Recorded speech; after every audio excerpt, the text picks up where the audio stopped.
Okay, guys, we are live. For those listening at home, welcome to the Dungeon Musings YouTube channel. My name is Kevin Madison, and I will be your friendly Dungeon Master this evening. Sorry, I saw a little notification come up from OBS as I was starting. So then tonight, we are continuing on with our ongoing campaign, playing Advanced Dungeons & Dragons 2nd Edition, playing through the classic Night Below campaign. And with me tonight are the stars of the Night Below campaign. I'll go the order I've got you guys on the screen here. Why don't you tell us who you are, who you're playing, and what level are you presently? First up, I've got John. Hey everyone, I am John. I am playing Dorman Kettleborn, the well-known, well-loved thief illusionist. I'm level 4 in both. Thanks. Next up is Arlen. Hi, I'm Arlen. I'm playing Bergour, who is a 5th level dwarven fighter. Awesome. And next up is Dave. Hey everyone, I'm playing Druin Axebrother. He is a 4th level fighter and 4th level specialty police of Clangeddin. Nice. Next up is Hobbs. Hello, I am Jason. I was trying to do a Steve, sorry. I am Jason. I'm playing Elanion Elandin, a wizard of the Earth Elementalist School of the 4th Circle of Power. Nice. And last but not least is Jeffrey. Hi everybody, I'm Jeff, and I'm playing Kalidor, the Elven Fighter Thief, level 4, and soon to be a level 1 Gnoll Battlement Destroyer. Nice. So speaking of gnolls, guys, what happened in our last couple of sessions? Well, you know. How long have you been sitting on that? So Wednesday at about 9:30. Nice. So we had started the scenario, or started the session off with Elanion outside. Dorman had disappeared. We were trying to climb up the escarpment to get into the Aarakocra settlement. Kalidor, Bergour, and Druin and Hirilgo were already up in there. Chael was outside bleeding and clinging to the rock face with his spider climb spell that didn't have much time left on it. So we made some quick adjustments to talking to the Aarakocra to hold on, we gotta go save our friends. And Bergour and Druin were basically running distractions to try and keep them from shooting at Chael further. Elanion tried to get there, and I guess he did bind Chael's wounds, but the spell ended, and Chael plummeted to his near death, and only the astonishing fortune saved him. Mm-hmm. Perhaps the intervention of Coralon Larethian. Yes, the intervention of his god.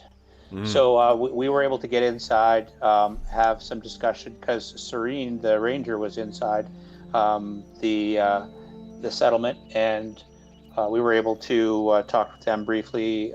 They gave us some healing, and then Kalidor went up and did a little recon. Well, actually, a huge recon, because that settlement is ridiculously large and full of a ton of gnolls. Mm-hmm. And for that, I will leave to Kalidor.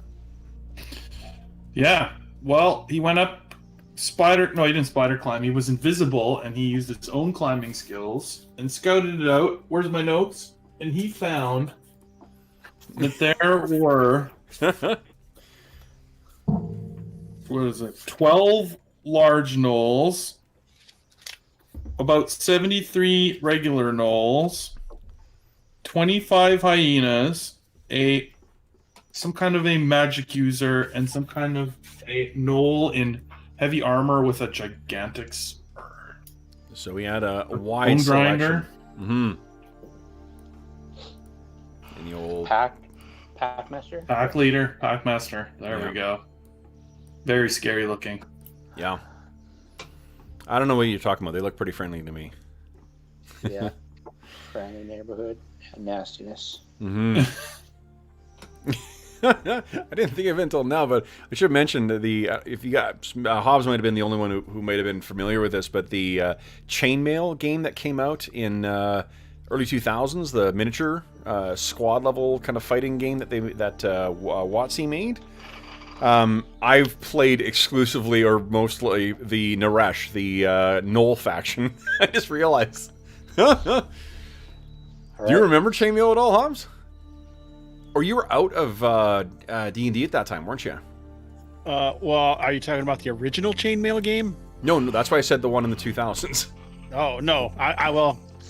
No. No, okay. I didn't mess with that. So. Yeah. All right. I was out of D&D at that point, yes. Yeah, that's what I thought from what you said before. All right. So then, guys, what Calidor has returned, having scouted out the Gnoll encampment. You've described it to everyone over dinner. You've met two Aarakocra as well, too. The chieftain, whose name is Krebiath, and the shaman, whose name is Kusuk. And you guys were... I think we left it with you guys planning to plan for how to approach this. Serene did have some advice for you as well, too, or some insight into dealing with gnolls. Do you remember what that was? Yeah, kill the leader. Yeah, they're not far off from the pack mentality of regular beasts. Yeah. That's handy. Yeah, except for how do you get to the leader when there's 70 plus regular gnolls and 17 almost killed us. Mm-hmm. Well, and there's seems like there's some other kind of information we ought to establish first, like how much food do the Aarakocra have if they're under siege? Like, how long can they actually last? Because that makes a big difference too. So they've been managing to slip out at night and hunt. So they've been able to get some things. It's just more the point that they can't leave, and that the gnolls are just too dangerous to attack as well too. So early efforts at trying to skirmish with them led to a bunch of dead Aarakocra. Even when they had sent out scouts, as you no doubt found out with that one that you found dying, they were shot down as well too. So the food situation is fine. It just seems that the gnolls are building to the point where they're going to be able to come down and assault, and there's not really, the Aarakocra are preparing flaming pots and stuff like that to try and get them down, but they need to fly out and expose themselves to those gnoll arrows in order to do that. So, well, unless the gnolls finish their mine that connects to the cave system, because it looks like that's what they're working on up top from what Calidor described. Mm-hmm. Who knows what's in that palisade? Yep. But if I had to guess, it's a mine to connect to the cave system. Dwarves. Everything's a hammer. All right, so guys, if you're sitting around, or now you have an opportunity to kind of talk about what Calidor saw and to make your plans here. What's the thought?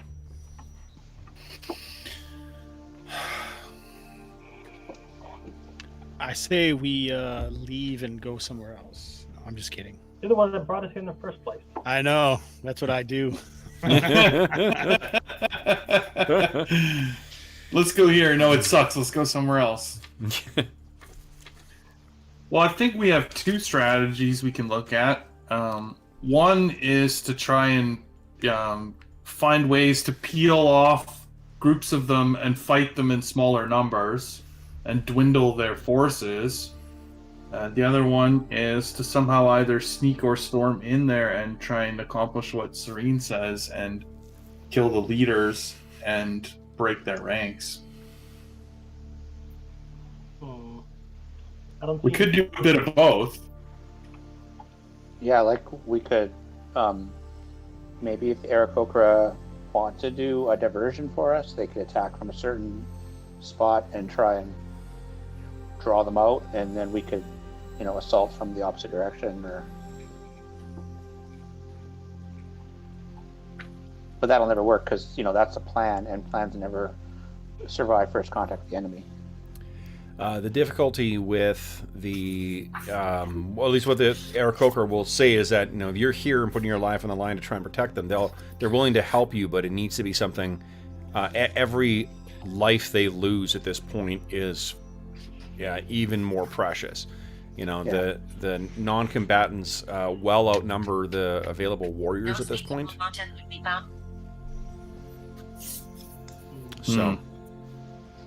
So, they're definitely willing to help you. Just, you know, remember you lost what 3 or 4 of them just to try and get you guys in here. So, but again, like that's they're willing to go along with whatever plan you've got, but they want to make sure it's one that is making the sacrifice worth you know, the cost.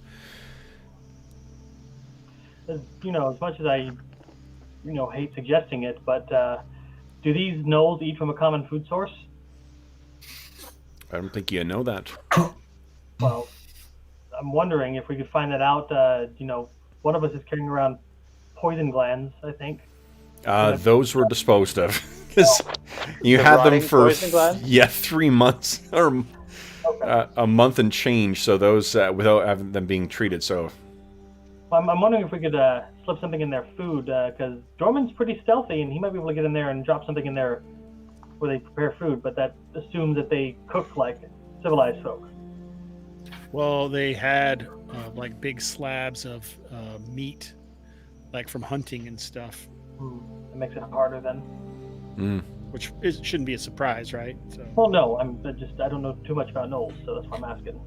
I just Like remembered Dorman, on my map, that's what I recall. That's normally how you take care of larger forces, is to weaken them to where they don't fight as effectively. Some of his Dorman's military training coming in there. Yeah, I can tell.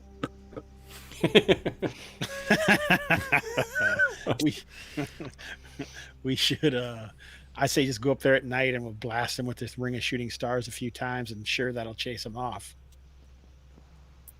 I don't 100% agree. If only we had that ring of elemental water. I'm just kidding. We could flood them out over months. I think the only thing that thing let you do at this point was to walk on water anyway. So unless your plan involved flooding the camp, there was very limited utility for that ring. It'd make my shark bolts more effective. Yes. What about trying to set fire to their defenses and their, you know, places where they're sleeping and stuff, cause some havoc, and, you know, setting fire to it on one side, and then when they rush forward to put the fires out or whatever, we come in the backside and attack the, you know, the leaders and try and get them down right away. Some guerrilla tactics.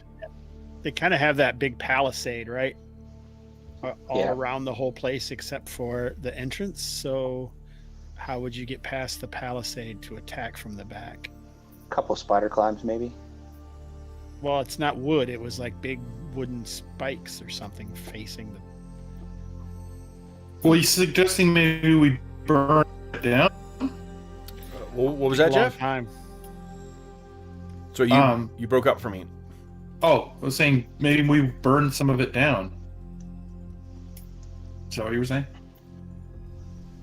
Well, the fire idea was to, like, you know, set fire to tents and stuff like that in the middle of the night. Get, you know, like them all rushing to one corner of the, and then, you know, they're not all going to rush there, but if the bulk of the forces go there, we don't have to try and fight everybody.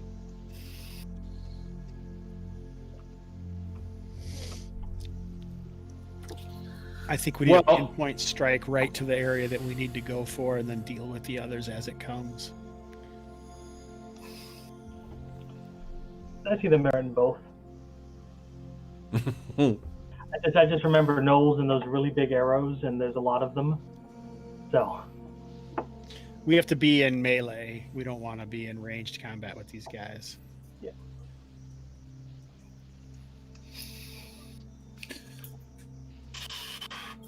This is way beyond Calidor's expertise, military planning. Well, guys, Is there any way we can take advantage of the terrain? You guys have learned a bunch of new spells as well, too. Are there any new tricks that you can bring to the table here? Could you use your pit spell where they have the palisade and have that collapse and we could rush through? That was one of my thoughts. Yeah, I don't know. Like the images made them seem like they were massive tree trunks. Was that just for vision? No, that's because, I mean, there's the forest leading up to there is just full of trees, and they've had a month worth of time to set up a camp. So if I dropped a pit, would a 20 by 20 section open up a palisade? But then how would we get over it? That was my thought when I thought of that. Now we have a pit with, a big palisade to get over, get through.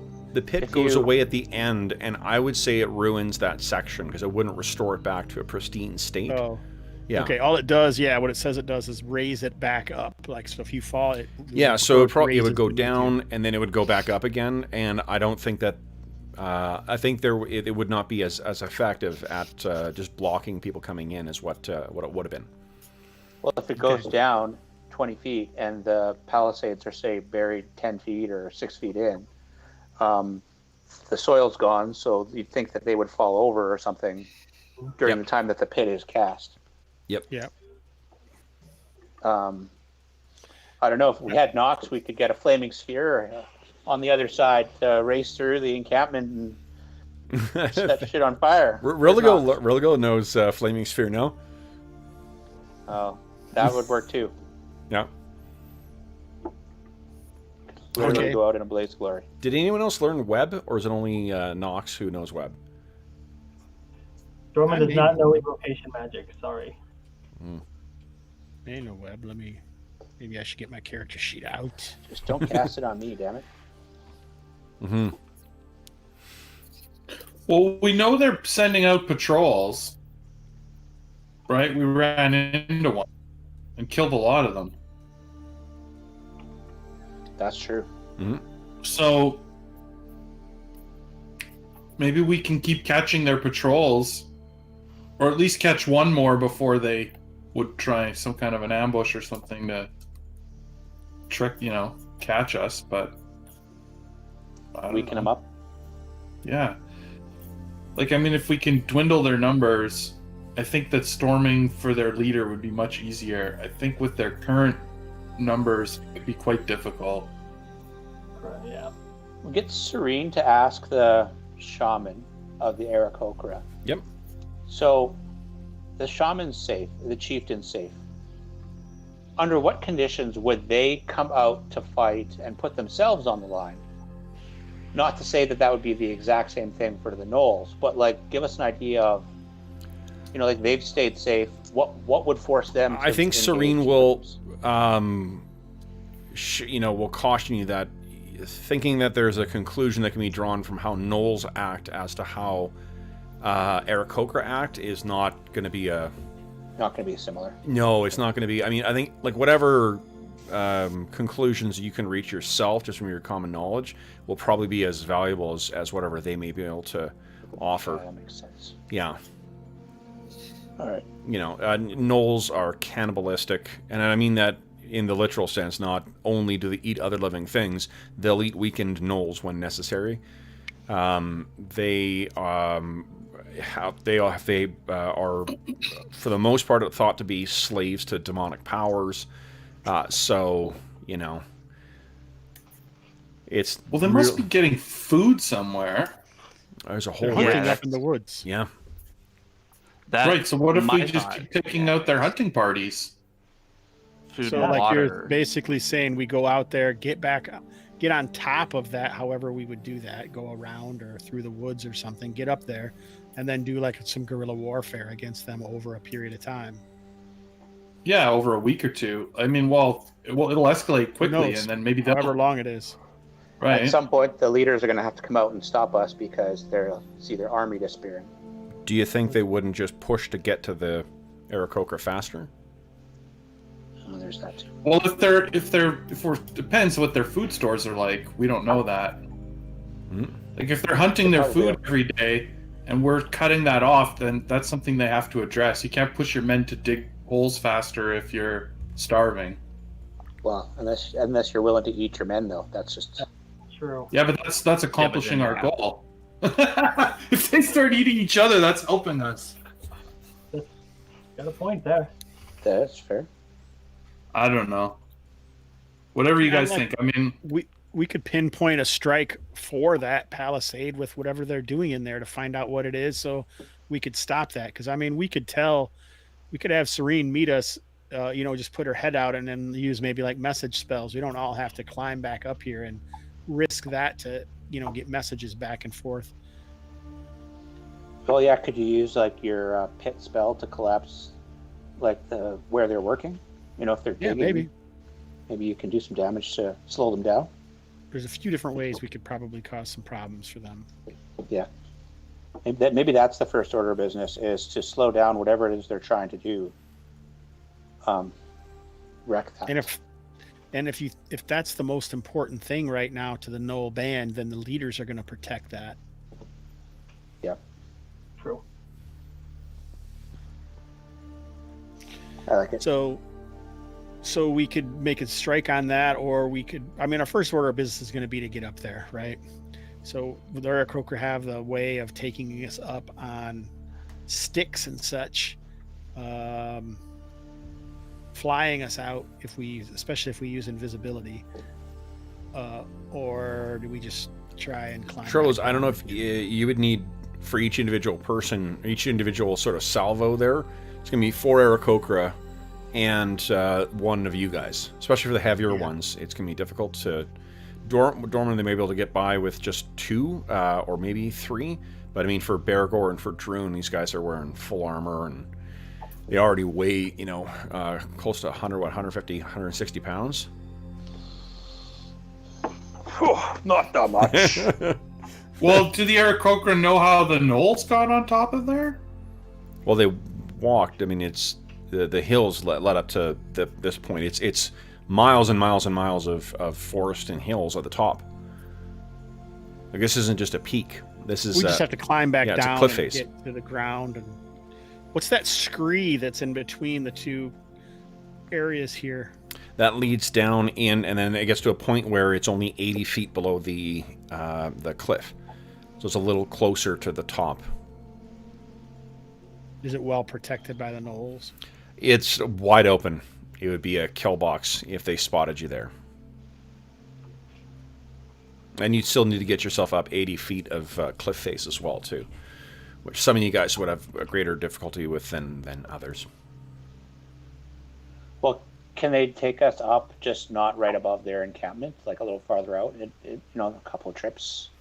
Yeah. Oh, yeah. Then, if what you want to do, I mean, it'll have to be at night. Yeah. And they'll have to. One sec here. Yeah, they can. Like, if what you want to do is to sort of set up a camp up there. The question is, how do you want to come back down? Do you want to meet up at the same spot, or what? I think I can use like a message spell to speak with Serene if we ever need to. Okay. So we can just say, hey, at every night at midnight, look down at that spot, and then if we contact you, then we have something. If we don't, then we won't. Mm-hmm.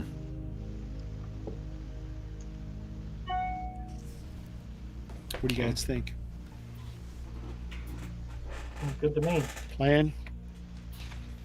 So so if we get up top there and we do an attack and we try to pull away, what's to stop them from just sending everybody to chase us down?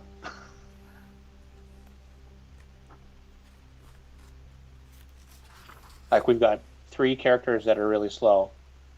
Imagine gnolls are pretty fast.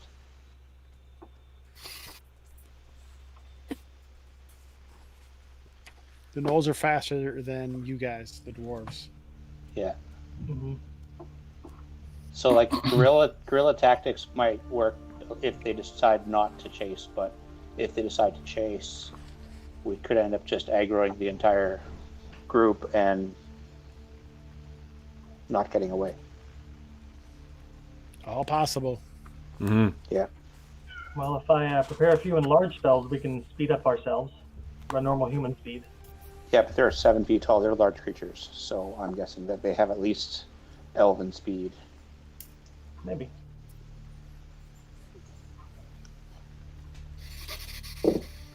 Not to discount the enlarged spell. It's certainly come in handy in the past. Yeah, it's offering options. I mean, So it Basically, what sounds. Druin was getting at is, if we could decide to go up there, maybe we also need to have like an emergency evac plan. Like, we circle around to a certain spot, and there's an Aarakocra waiting, and they call out for help to bring us back, or I don't know. I don't think we can really use them because it destroys them. I think whenever we use them, it has to be like an end game sort of thing. Okay, then we won't bother. We get to the top and we do what we got to do.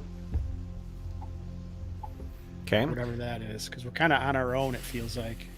Do they have any like healing potions or anything like that we might be able to? If use? they want, they can turn over another 10 healing potions to you guys. But again, those are coming from stock that would be used by their warriors. So. Okay, There. that's fair. Yeah, but their warriors mostly die in one shot from the gnolls, so Yep. not a lot of opportunity to use the ocean. No. Well, the more capable warriors would have been some of the first ones to fall as well too, just because of the sheer numbers and ferocity of the gnolls. So. Yeah. Okay, well, let's discuss what it would look like if we were to storm their camp to try and find these leaders. Because it sounds like you got the things you have worked out as a way of getting yourself up and down by communicating once a day, right? Yeah. Mm-hmm. Okay. What's the distance you can get with your message spell, Elanion? I just looked at that. I don't know if that's going to work because I think it's only 90 feet. Ugh. Yeah. That's But, not I mean, even... really? Wow, that's short for such a... Shitty spell. Yeah. We could just scream our lungs out over the cliffs. Yeah. I'm going to use my spell. Help! Help us! Come get us! We're all gonna die. This has a very, loud somatic or verbal component, so just watch. My apologies for those listening at home for me screaming into the mic. Sorry. Oh, God. So, if you can't do it that way, then what you can do is you can pick a point on the cliff that has a specific kind of look to it, and you can make yourself, what do you call it? You make that be the point where they will meet up with you. So that is one thing ticked off for a way to get yourself up and down, though it means that you need to be in that spot at that time in order to be evac'd. So you get a commando thing that has a I feel is very quickly sliding into a Vietnam analogy. Get to the chopper! Get to the evac zone! Okay. LZ's too hot. We can't LZ's too hot. We can't go in. Yeah. So, you got that. What about, are you planning on spending more than one day on the surface there? Or on the top of the cliff? We're talking about doing some hit and run. All the days until we're done, I think we're spending up there, right? Okay. Yep. Okay. So then you, what are you looking for in terms of a hideout or a place to sort of, the Aarakocra have a pretty good sense of what this region is or what it looks like. Do you have a sense of where you want to kind of hide out? Someplace safe. Well, it's forested hills, right? Up top. So Just pick a place that's got, how far away from the gnoll encampment do you want to be? I mean, to help with that decision, let me tell you how fast you'll move per hour. Not very. No, because it is going to be forested hills, so it makes what is already difficult, a difficult region to pass through. Oh, guys! By next Wednesday, my copy of Artifacts will be in, so I'll have wilderness survival rules for Degenesis. And then Arlen has helped me learn the wilderness survival rules for Trudvang. So... Oh, and... I was reading the Savage Rifts, and it has some pretty fun survival rules in it too. So really, you guys should Really, we're doomed. Yeah, you could just really request an urban-based campaign and just call these a wash. So Here after it this, is. we're basically going to go to the city. Yes. Somewhere in Where's the- that? in the Waterdeep? kingdom. I hear it's nice this time of year. Yeah. Oh man, there's a guy on Twitter who's building a 1 to 50 scale model of Waterdeep during the quarantine. I get the sense it's not a quarantine project. It's more like he's going to do it anyway, but now has more time. But it looks fucking super cool. Okay, You go to so Threshold. Threshold's got 25,000 people. yep. Pretty big. Let's see here. So heavy. Eesh. So you're moving 4.5 miles per day. So you're moving like less than a mile per hour. That's Like horrible. half a mile per hour. Well, it's horrible, but it also means that it will be like your chances of losing pursuit is pretty darn good too. Assuming you can move at a decent clip. Oh, you guys have that, what do you call it? That war paint as well, too, that you needed to have someone explain to you. I think now would be an opportunity to do that if you want, Yeah. while you're all resting. Sure. Did you guys want to head out tonight, or you want to take tonight to, like, memorize spells and stuff like that and do this tomorrow night? Probably a good idea that we renew spells before we leave. Yeah. Okay. So, first thing we'll do, like, we can still, you've got plenty of time to plan for overnight and tomorrow as well, too. Each of you will recover 3 hit points overnight from Kusuk's menstruations. They will provide a spot for you that is, and I'm sorry, I didn't hear from you. How far away do you want to be from the Knoll camp? You don't need to give me in miles. You can give me in, like, hours travel. Probably like 2 hours, I think. That's Okay. what I was thinking. At Yeah. least a mile. Okay. And then, so they've got a place in mind that they give you directions to through Serene. And it is a, it's a well... Now, Serene offers to go with you as well, too, if you want. Not going to say no to that. That sounds like a good idea. Okay. Unless it's needed with the Aarakocra. Okay. I mean, Even if she doesn't come out to fight, even if she could be there to... she'll fight You with know. you. If you got a plan for fighting, and especially knowing that you don't have a ranger among you, Yeah, she probably knows the woods very well, too. she knows this region quite well. How far is the place that the Aarakocra are talking about from things like sources of water? The place, you can assume that there is like a creek or something nearby, near where the encampment is. The only places they'd be considering is places where you would be safe. Yeah. But what I'm thinking more is in terms of where the gnolls are getting their water. Is it nearby like the biggest creek in the area, or just a small creek that's sort of an offshoot? They're not sure. That's not something they've looked at yet. Okay. Poisoning the water supply might be a good idea, but we're not sure. I mean, that's tricky in a flowing... Yeah, we don't have to poison I it. meant we more that just attack just the guys killing the coming to gnolls get the that water. come to get Yeah. water. Yeah. Yeah, then they'll We have don't to have send to- a larger force, and then we kill that force, and then And then we set a trap and don't go there and let them send a giant force for nothing, and then we attack the base. that's right. Mhm. Good idea. Perfect. Let's just fast forward to the attack the base. You can roll some dice. Let's see how many we killed in the interim, Kevin, and onward and forward. Subtract- This is your, what do you call it, plot hacking. I see it now. Yeah. Are we on the Gamerhood? That sounded like a really good idea. Yes, we are on the Gamerhood. Hey, everyone from the Gamerhood. What's shaking? Okay. So, do you... what spells do you prepare for the next day then, guys? 'Cause I'm assuming it's that evening. And do you have any other healing spells you want to cast? I've used all mine. There's Serene. Okay. We're gonna So the need pit- spider climb. I don't think so. Serene doesn't look quite ready to join our party. She doesn't have a hand-drawn Kevin Madison original. Illustration, no. It's Yeah, on the she looks list. kinda- I got to get through the PCs first.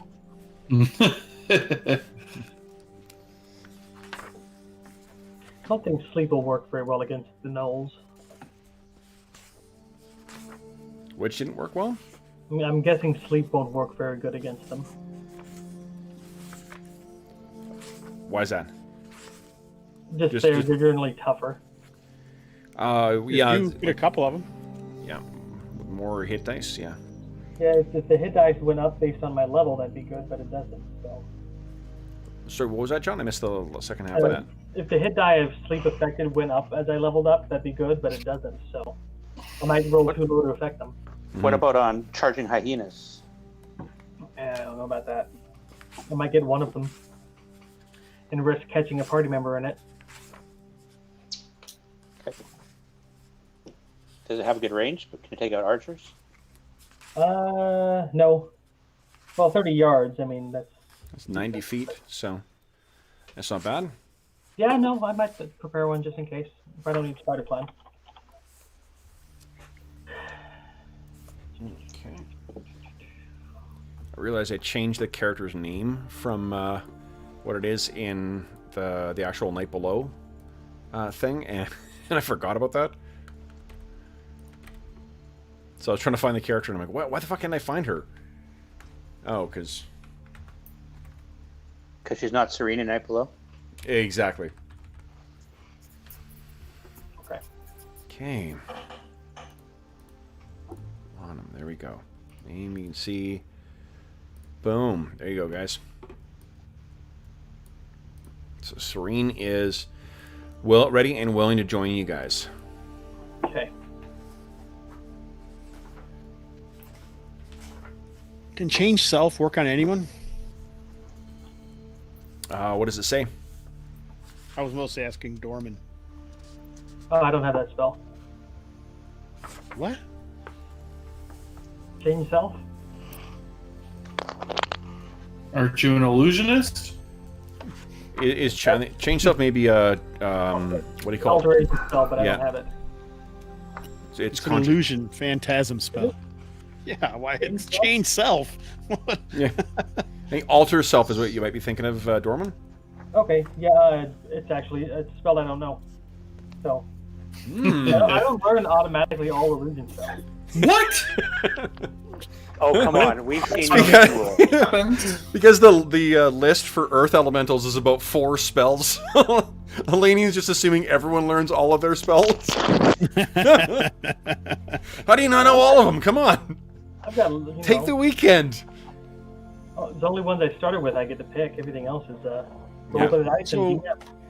What I like the idea of searching around with a party, maybe the elves, to find out where they are getting their water, attacking a group, and then maybe coming up with a plan where we change self a couple guys into gnolls to get them inside without having to fight their way in. Yeah, unfortunately, change self is self only, so I can only do it myself. Wait, now you I have thought it? you didn't have it. Yeah. Well, no, I mean in the rule book, I have the rule book. It's self only. Oh, I didn't look Oh. that far. Yeah. Oh, it is area affect the caster. Yeah. All right, Elanion's gonna go in there and kick some A, boys. Oh, do you actually know change self? Yeah, I Oh, thought nice. I thought I got it from Dorman. Nope. Was this me? So you could just like change into one of the guys we killed or something and just walk on in and look I around. can't and exactly be anything. It's not going to be identical like that, but I It's- mean, who yeah. knows all 100 gnolls, right? It's not going to be Justin the Knoll. It'll be generic Knoll. not like Thomas. Justin, I thought we ate you last night. Yeah, really. No, that was Justine. It's even better. You speak Knoll, right, Elanion? I think so. Just bark a lot. Ooh. Act confused. Yeah, double check the duration on that, too. I know it's 2d6 rounds, but it's plus 2d6 rounds per level. Mm-hmm. No, plus 2 rounds per level. No, 2d6 plus 2 rounds per level, so. I think it's 26 rounds per level. I think you need new glasses. I do need new glasses. Okay, well that sounds promising. So you got a way to get up there. You got a place to stay. You guys are thinking you're going to stay up there. at the very least, we should find out what's going on and find this place where they're getting water, and then see what happens if we start to attack them, and then keep a close eye on what the army does, and then play it by ear. I'm kind of a play it by ear kind of guy. You know, say, I'll cast change self and check duration later. First I'll cast it on Druin, and then... Oh, man. Okay, so then, Bergour, you've been pretty quiet here. What are you thinking? No, this is about what I had been envisioning that we would need to figure out, because it's a bit more than Bergour can handle to attack like 100 gnolls in their encampment. Just a little bit. So yep. I had been envisioning something kind of like this, that we'd go up and, try to get them piecemeal on their foragers. So how are you thinking of finding where the water is? What's the plan there, guys? We're gonna have to range around and track and look for their tracks, I think. Yeah. That's where Serene will come in handy. Okay. Yep. I think we get to our camp and we find that, keep someone on watch to, have someone on recon over their encampment, and go from there. Yeah. I mean, I can do some stuff if we get into contact with them at night. Obviously, with the Ring of Shooting Stars is my greatest, and I have some spell capability, but that's the most powerful one. Okay.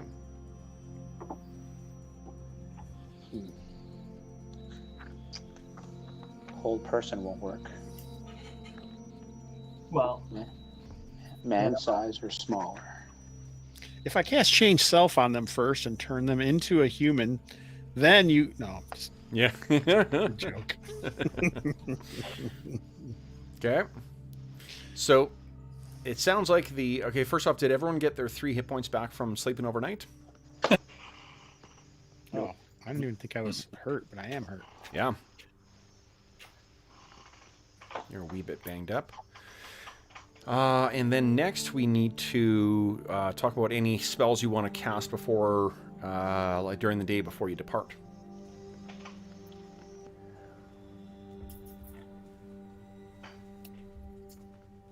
Do you guys want me to burn healing on you guys? I need to cast the first day. I need to cast armor to get that back. Okay.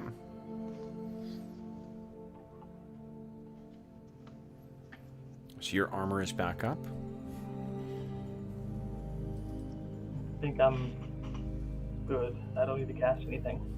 Okay. Brian approves of your waiting at the watering hole for them plan. Good.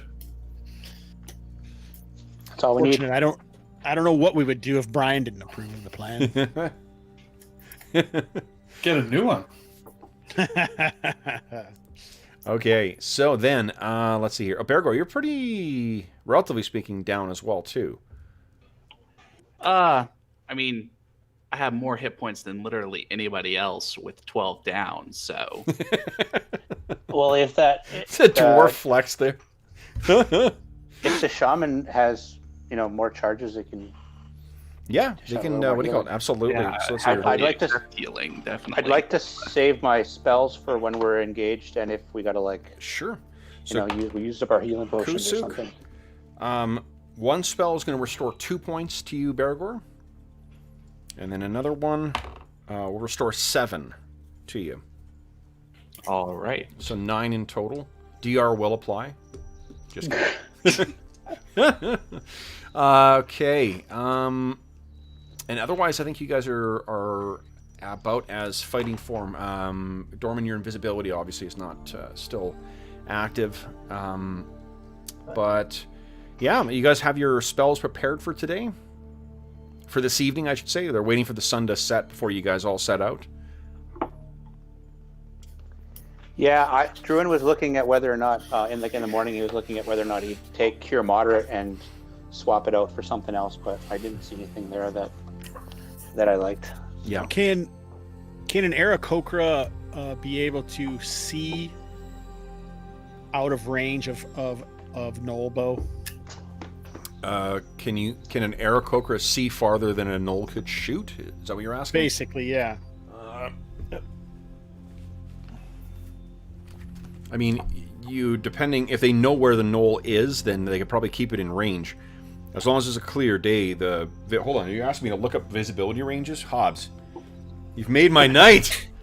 Plus 10 XP, sir. Yeah, this kind of stuff is the shit that I love. Plus 10 healing potions. One of my thoughts was if we have an Aarakocra and Serene with us, an Aarakocra would be great at, during the day, keeping an eye on the camp. Oh, I see. Yeah. Way better than one of us. I mean, they can't stay aloft forever, though. Right. Right. Well, I mean, I didn't know. And how would they? Well, I guess the trouble is that they may lead. Aarakocra are not fast on the ground, and if they're just flying above and then flying back to your camp, that may be a surefire way. Aarakocra don't have dark vision, so they won't. This is one of the many reasons why second edition is the fucking best, because not everyone and their mom has dark vision. Well, if we just designate an Aarakocra scout, there's nothing preventing me from casting invisibility on them. Well, you're going to only have so many spells. That's true. It'll last the whole day, and unless they do something stupid. Yeah. Wait, does my mom not have dark vision? What's that? Does my mom not have dark vision? Your mom does not have dark vision. Oh, No, man. that's why she really shouldn't be driving at night anymore. Ay. Not even I've my been wife misinformed by my parents. Yeah. So if we do want to get a scout, I mean, I have 3 level 2 spells. Yeah, they could absolutely do that. That's a great idea. If you want to use up one of your spells. Idea. Yeah, so long as the weather is so you can spot something at about in clear skies at about 1,000 yards. Making out detail is 500 yards. So, and if they're moving, it's 1,500, but you can't make out any detail. You can just see it's something moving. So, if what you want is for them to keep an eye just on where they are, it's 1,000 yards, which would be out of range. But if they're invisible, they could get in perhaps a little closer. Yeah. 500 yards. Yeah. Basically, their job would just to be keeping, report every day on what they're doing. Sure. And we just got to find Aarakocra smart enough not to do anything stupid and reveal themselves. Dave, give me a percentile roll, will you? I'd be willing to be invisible the whole day. Did you say Dave? Yes, please. Who's Dave? Oh, Druin. Okay. Who's So Dave? upside, Thanks, no, Don. no precipitation today. Just messing with you, I man. grab my... All right. So, yeah, so I mean, that's definitely... And if you want, with Serene with you, you can bring an Aarakocra with you as well. Let's see here. So one of the... oops, wrong thing. Someone give me a D8 roll, please.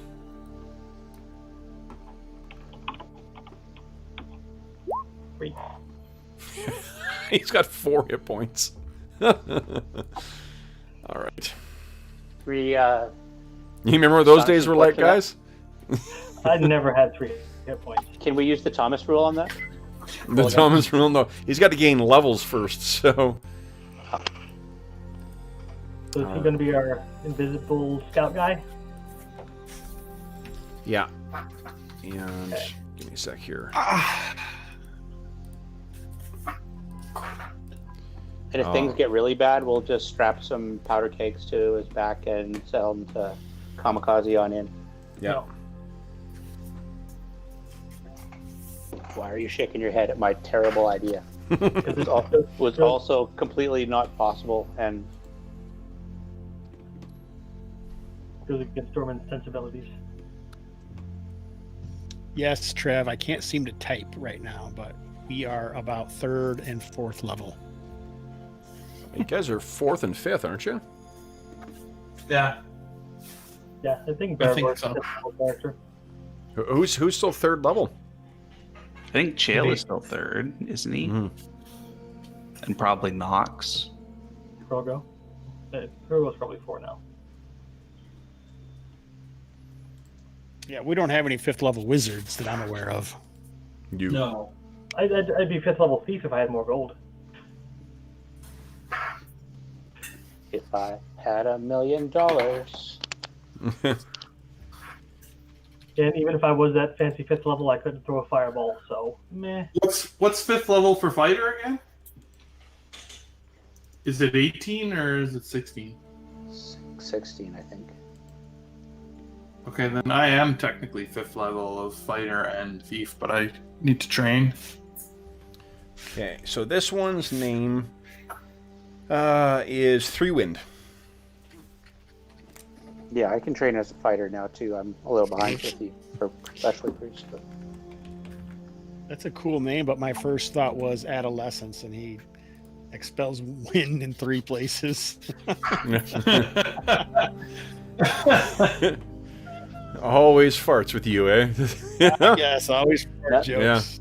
Okay. Fart jokes on the gamerhood. So, then let's see here. So you got Three Wind who's going to be scouting for you now. And what is it you want him to do? Because if you guys are away from camp during the day, it's going to not do him a lot of good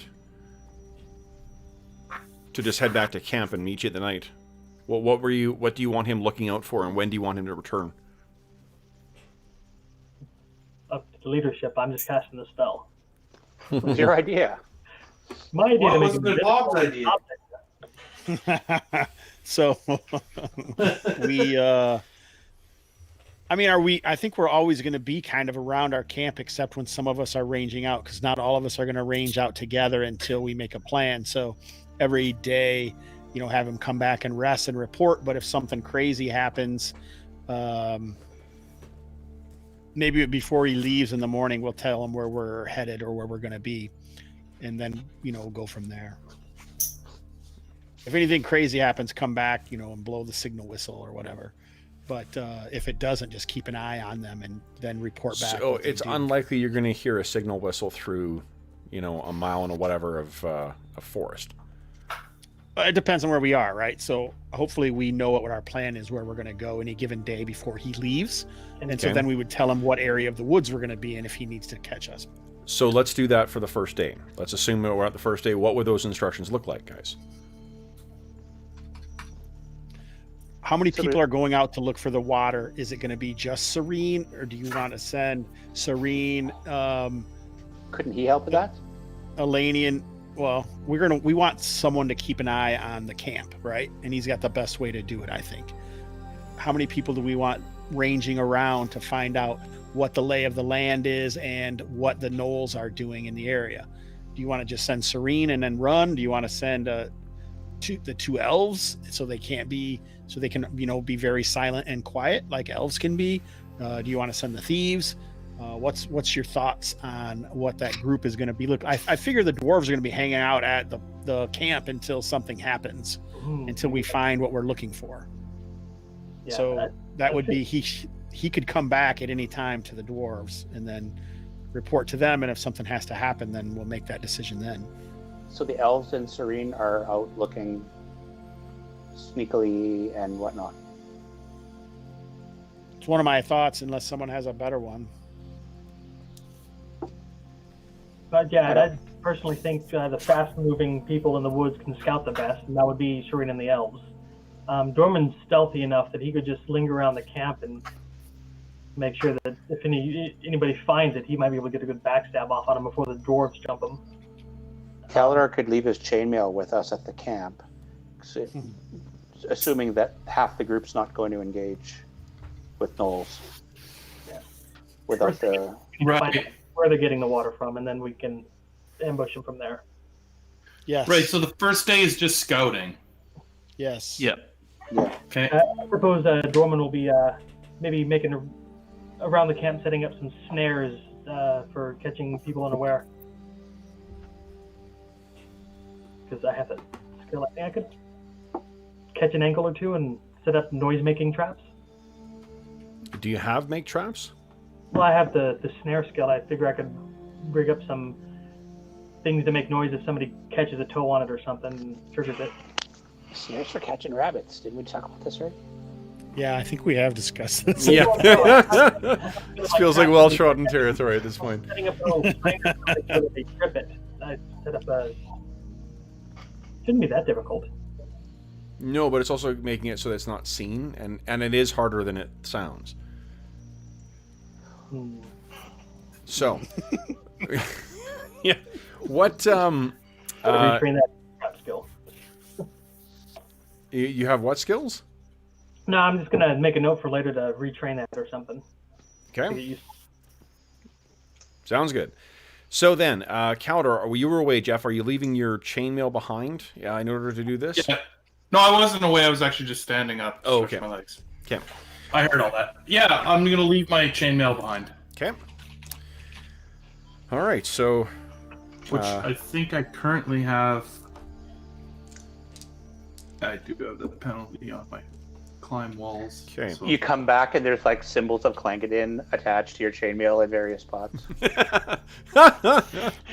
Druin's got a whole bunch of plaques that he's been making secretly, and while you're gone, he's just gonna pass them all on. Wow. Clangadin's your god now. Okay, so then let's do this. Let's. Okay, so When did you guys want me to invisibility 3-wind over there? Just beginning of the day, or? yeah, so you're gonna cast invisibility. Well, so you guys will get there, and then there'll be your one night in the new camp as well too. So, it's late. It's well after sunset when you guys are all flown out. You guys are strapped to these with leather straps. They affix you to to these long poles, and then each of them takes you, and there's a bit of a running start, and you kind of have to like run with them and leap off the edge for each time. And then they kind of fly off with you guys strapped to the bottom. Some of you will be able to hold on to these bars as they're going. You can kind of picture it being very similar to a hang glider, only it's Aarakocra that are keeping you aloft as you guys are, borne out across here. What I'd like everyone to give me is a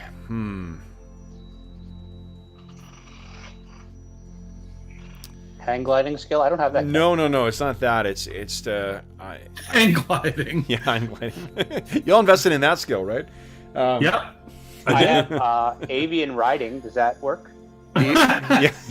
Avian riding. You're on the wrong side of the Aarakocra then. So you know what? I won't bother making a roll for. I think if any of you know that you might be making sound, you'll like gag yourself before you dive out. But you're flown out. You can imagine just how terrifying and exhilarating it is for these characters. Like none of you guys have ever flown before, from what I can tell. So this is, you go leaping off into the dark, 100 feet below, or 100 feet above the hard rocks, and moving at a pretty good speed too, or at least it feels like you're flying along at an incredible clip. The trip, depending on whether you guys find that they like this or they don't like this alternatively is over so fast that you wish it had lasted longer, or it seemingly takes forever before you finally get there. Studying which things? These hang gliders. It's not a hand glider. I said it's like one, but it's got Aarakocra on top. You're hanging from a pole, so you definitely have a clear idea what the pole looks like. That keeps the pole. It seems like a lucrative business if I can duplicate it. You have to enslave all the Aarakocra. No, he's going to train them. You're taking your They can earn a healthy wage. He'll give them benefits. Oh man, you're taking a proficiency in ecotourism as your next thing. Shit. Well, come on. The people of Melbourne have nothing to do. I'm sure they'd all like to fly. Yeah. Come, journey through knoll-filled woods. Okay, so you guys are dropped off. You're unhooked from the various the straps and apparatus that holds you in, and then you guys turn and head your way in. Serene leading you through. 3-wind will take to the sky and kind of meet you there, and you guys. The trip through here is. It reminds you a lot of what the Thornwood is like. It's thick, it's primordial, and it's very, very hilly. So it's tough going through here, but I think all of you guys have pretty respectable constitutions. So even though you've been up all day, even though you went through a pretty stressful, brief flight, because there would have been a couple of miles you would have been flying as well, too. So it's a thrilling few minutes. You're able to reach the spot that they had in mind. And it's elevated, it's got easy access to water, and it seems to be fairly defensible in the sense that there are trees covering much of the top here, and there is a thick kind of like growth of bushes as well too. So you should be able to, your smoke may be visible, but you should be able to light a fire without the without the light being visible from a great distance, assuming you're going to start at the base of the hill, not at the top. You guys have your first evening back out on the road. Oh, hold on, where's my calendar? Jeez. Kev falling down on the fucking job here. Jeez. Is it, what's the weather like? Yeah. Yeah. I knew you were going to say that. Give me a percentile roll. Do we need to have like our tents out? Can we just... Oh yeah, that's right, you guys have all your gear.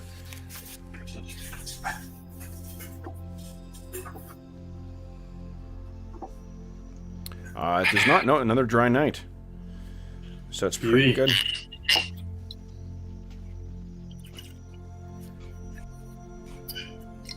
Okay.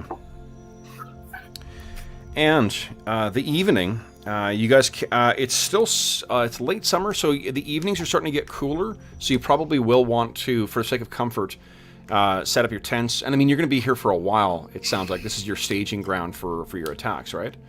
Yep. Yeah, so I think that then you can set up your tents in here, and you have your first, night back around the fire. The next morning comes, and you guys have each been alternating your time on watch, and fortunately, nothing eventful happens. The morning comes. You definitely can hear the drums and the sound of construction that seems to be running from elsewhere. They're a camp of 100 gnolls. That noise tends to kind of travel. And the Does anybody else need healing that night? Like, I didn't realize you're going to go so fast through the evening. I still have a couple of healing spells. Yeah, of course. Yeah, go right ahead. Sure. Calidor's down, Elanion's down, Bergour's down. You're only going to recover 1 hit point tonight. Okay, I'm only so down 3, so D8 on Calidor. Sorry. D8 on Elanion. Of course, he gets 8. And 1d10 plus 1 on Bergour. Elanion is closer to the gods. Fine. Okay. So that means, Calidor, you're the only one who gets a little short change with 1 point of healing, but you do also heal 1 point overnight. Yeah, which I wrote down. Oh, did you? Okay, great. So you're almost fully recovered. Okay, guys. So with morning here, the plan was that Dorman was going to cast invisibility on 3-Wind. He was going to go check the camp, and then what is it that he's supposed to come back for?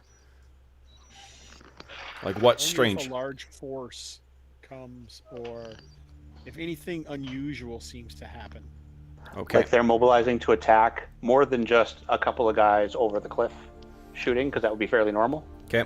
Yeah. And if like he sees parties of gnolls leaving and going, he can like see where they go if he wants to. Or, I don't know how much to say that he can or can't do, I guess.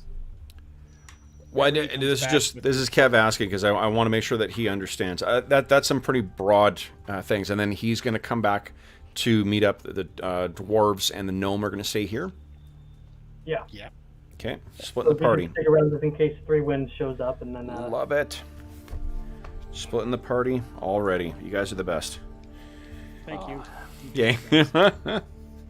Let's see here. So does the weather change for the next day? I just have some stuff to check here. Give me another percentile roll for today. Let's see here. 28. Oh, we're fighting in the I swamps. think it is raining, yeah. 'Tis raining today.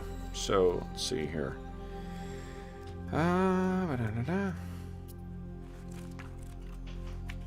There it is. And then would you kindly... Let's see here. It's not frozen.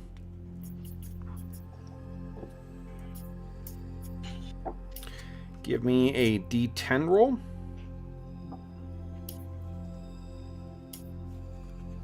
Six. Okay, and a percentile roll again, please. 40. Yeah, it's raining today. Full on rain, so visibility is going to be shit for most of the day. And that means, unfortunately, that his visibility is going to drop a huge amount. So much for, circling really, really high that they can't see. Well, they can't see him anyway, so. Oh, I was in PHB. 1 second here. And their stats is going to be almost worthless now, so. Yeah, if they can't... let's see here.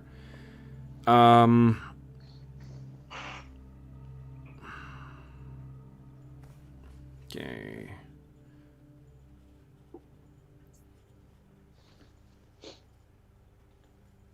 So it's dropping down to about, he can spot at 200 yards. And you can see specifics so he's going to be, the thing is that cuts both ways. So they can't see him, and there's not a thunderstorm, so you're not really worried about him being up in the sky. It's not, and at 200 yards, there's no way that they're going to see the outline of someone, with the rain falling on him. It wouldn't be that, that clear at that distance. So he's in a little closer. Your visibility is going to be a little worse, but it shouldn't affect your plan whatsoever. Now, I need to do... Need that rain to stop so those flaming spheres will work when Knox shows up. Okay. Where's Frilla go? We need that flaming sphere. Yeah, he's half elf. He could have tagged along with you guys.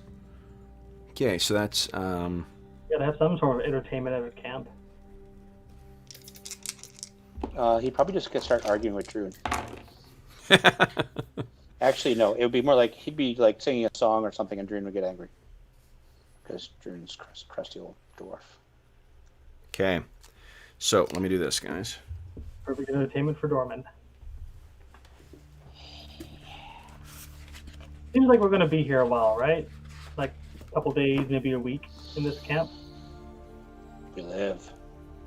What do you guys think? Yes. Unless the gnolls find it. Yeah, so Dorman's gonna, in the downtime where these guys are away, Dorman's gonna start widening our fire pit and finding stones to place in there to make it like a decent place to cook. Yeah. Okay. And put my 15 strength to use, right? Yeah. Okay. Bring home like a deer, I'll cook it in the hole. You're gonna cook a deer in the hole? Eventually. Sounds good. All right, so guys, let's see here. For those of you who are scouting, so it's gonna take you a couple of hours to get yourself, while still hidden, down to. Well, I guess tell me about your plan for how you're gonna search for this watering hole. Like there are creeks and such that cut all the way through here. There's some, places where water would pool. The most likely place is that there's a fairly large creek that runs fairly near here. Maybe about 2 miles to the north of where the gnolls are. Maybe a little more to the east. Let's start there. Start there? Okay. So, then as you are on your way there, let's see here. Elanion, give me a D10 roll, please. Okay.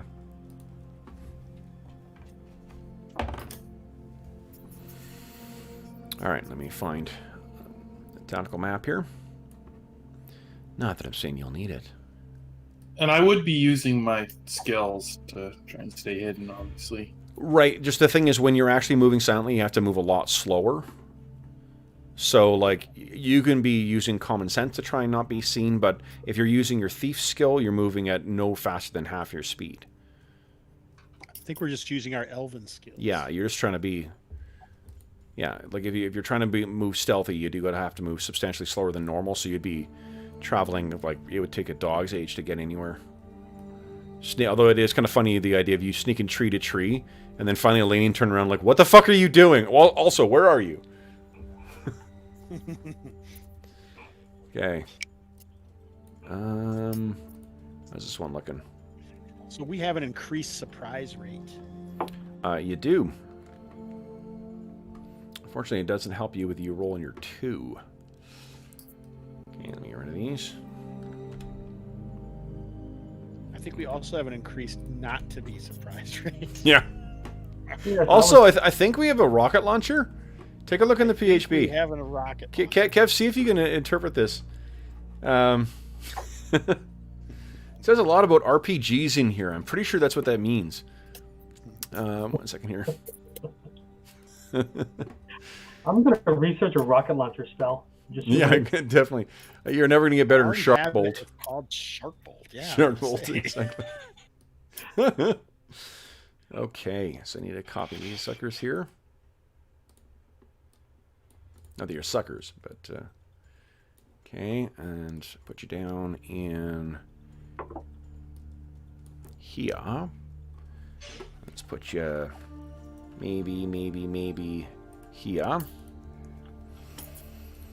Resize you boys. Okay. I'm picturing that Serene is taking point here. Because she is... let's see here. The NPC. Yeah. I'll let you guys all, boom, control her too. And then I need to place something here as well.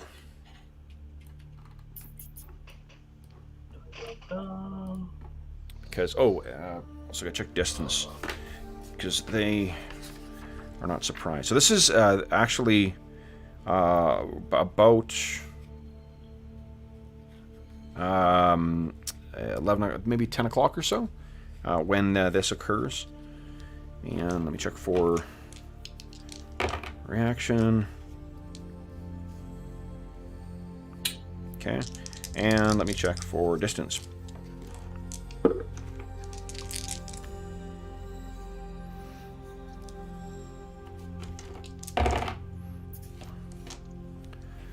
Okay. Pretty good.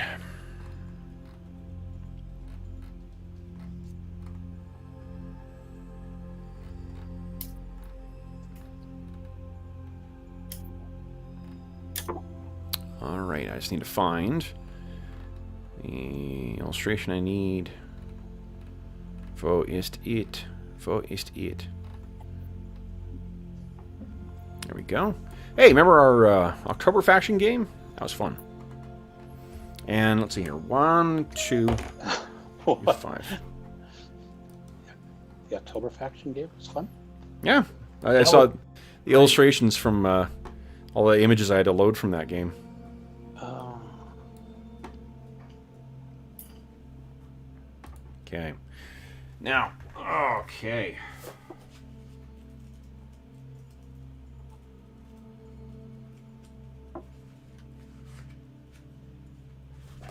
Whoop! I'm back. I come. I just remembered I was off camera. All right. Ooh, sure.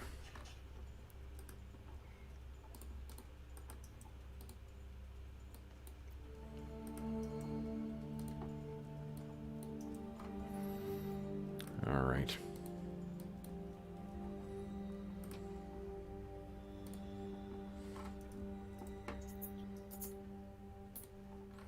One, two.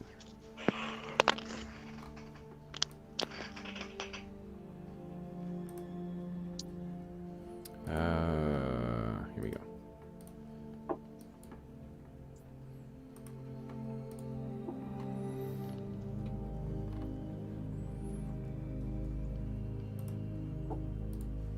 Okay. So. You bring you guys on this screen here. Oop.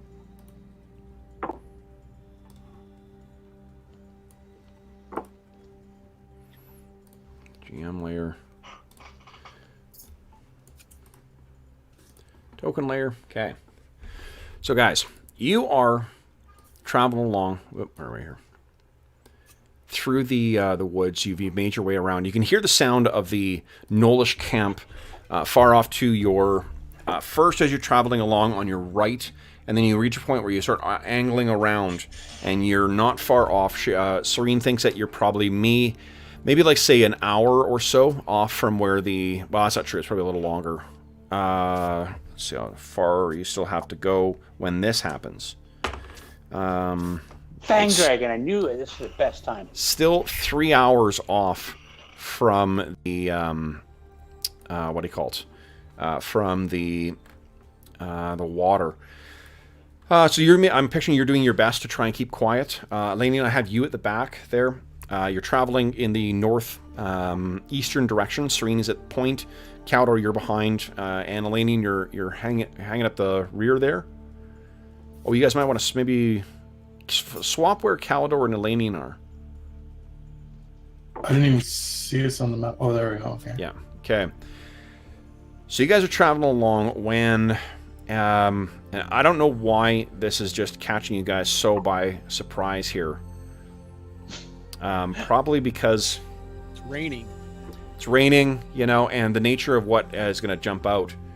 But what jumps out suddenly, you see that ridge to the north there of Serene? Yep. Watch that ridge carefully, because in 3, 2, 1. What the hell? You guys can suddenly hear... And there are angry, heavy-set humanoid figures hunched over with, comically oversized top bodies, standing about... If they were to completely straighten up, they'd be about 7 feet tall, but they're hunched over at 6. Each of them has either a bow or a spear or some other crude weapon. But you realize you've been ambushed. And the lead one up here is screaming. Am I on the right level here? No, I'm not. Up here. Screams at you in common. Drop weapons! Drop your weapons! Drop your weapons! So guys, let's roll some initiative. Okay. So, let's see here. Who? John, you missed on Wednesday, didn't you? I did. Yeah, let's start off with John rolling initiative. Happy to participate in this combat. Little welcome back to you. Johnny, beat my 7, please. You got it.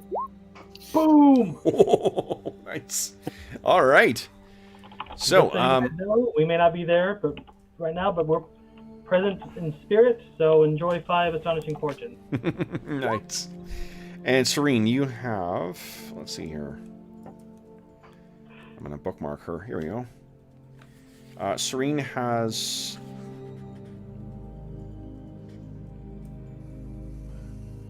Oof. The longbow is not enchanted, so it'll be a 7, I guess. Whatever. Who wants to either John or Bergour? Would you or Bergour? One by your name, one by your character. One of you guys take control of Serene for me and just add her in the thing. Whatever you guys are doing, enter in your initiative order, please. You want to participate, Bergour? I can do initiative. Why don't you Okay. be Serene? A 7. I tend to take my role as a tank literally and not hit anything. All right. Counter's at a 7. Good. I'm assuming that we're just going to kill them all. So. Which one did you stay top? The one right up here. It's commanding. The rest of they're all sort of talking and barking around you. Could I know what Serene's favorite enemy is? Not this thing. Okay.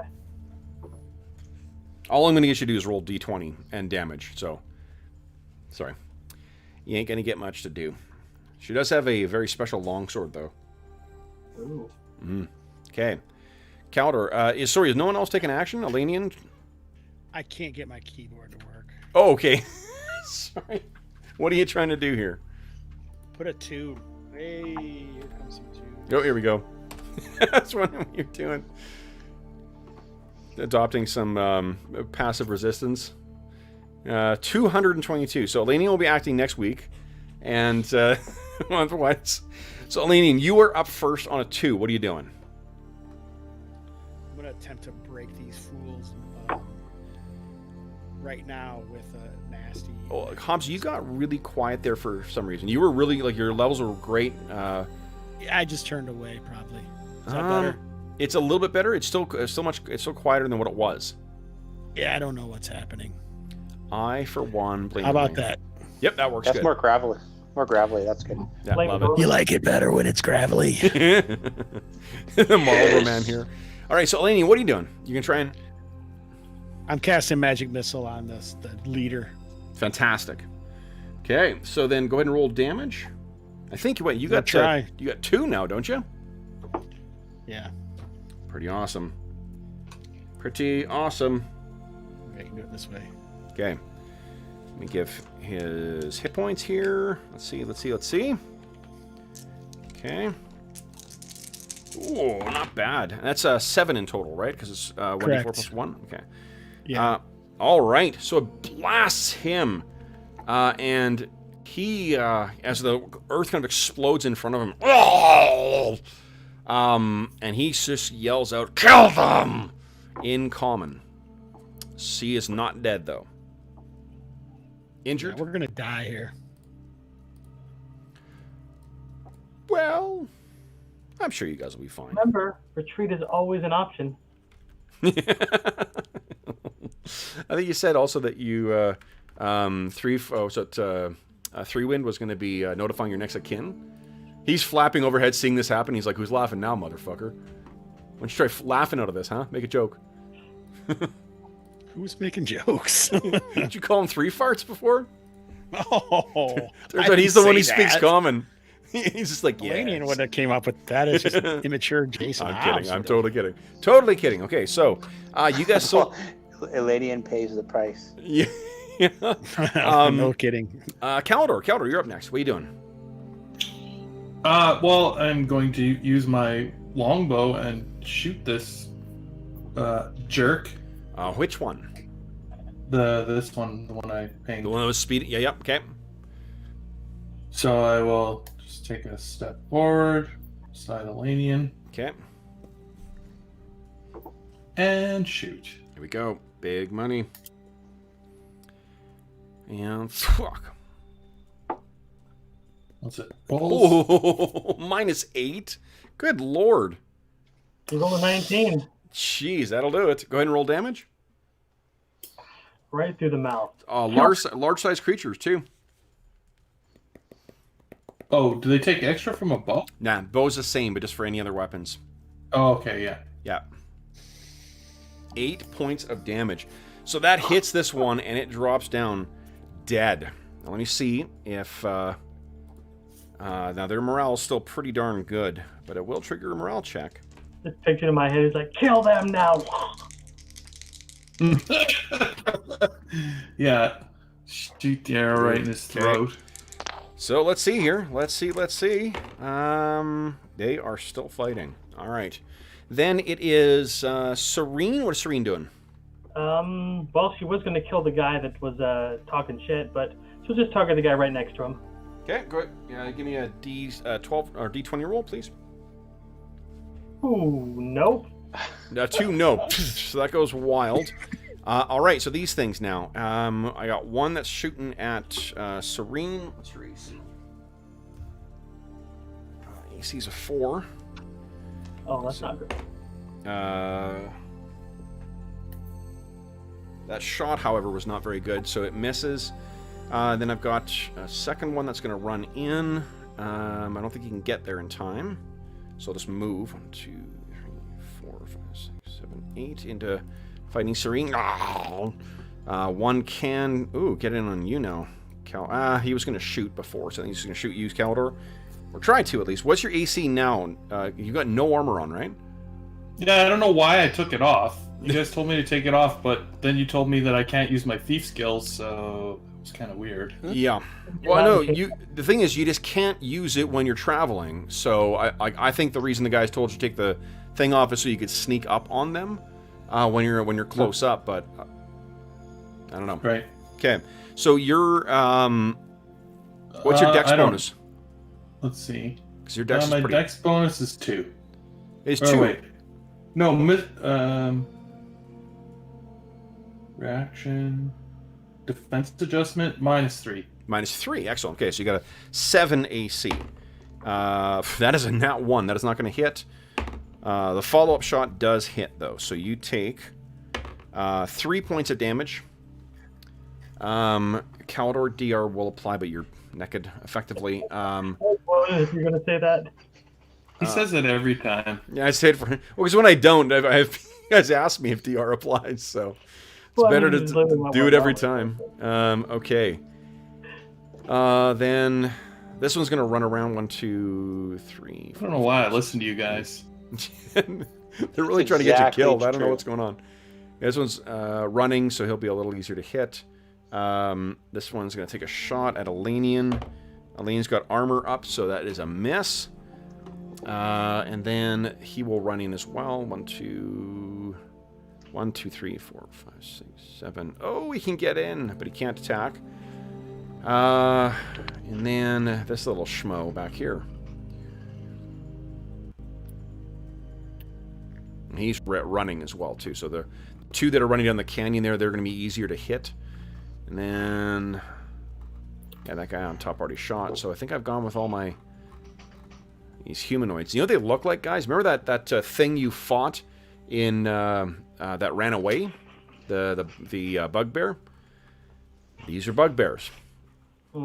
Okay, so then that is the end of first thing. Second volley for Calidor and for Serene. Serene's taking a penalty because she's in melee. Yeah, she's gonna shoot at the one down at the bottom. I'm gonna give it attack of opportunity then. Oh.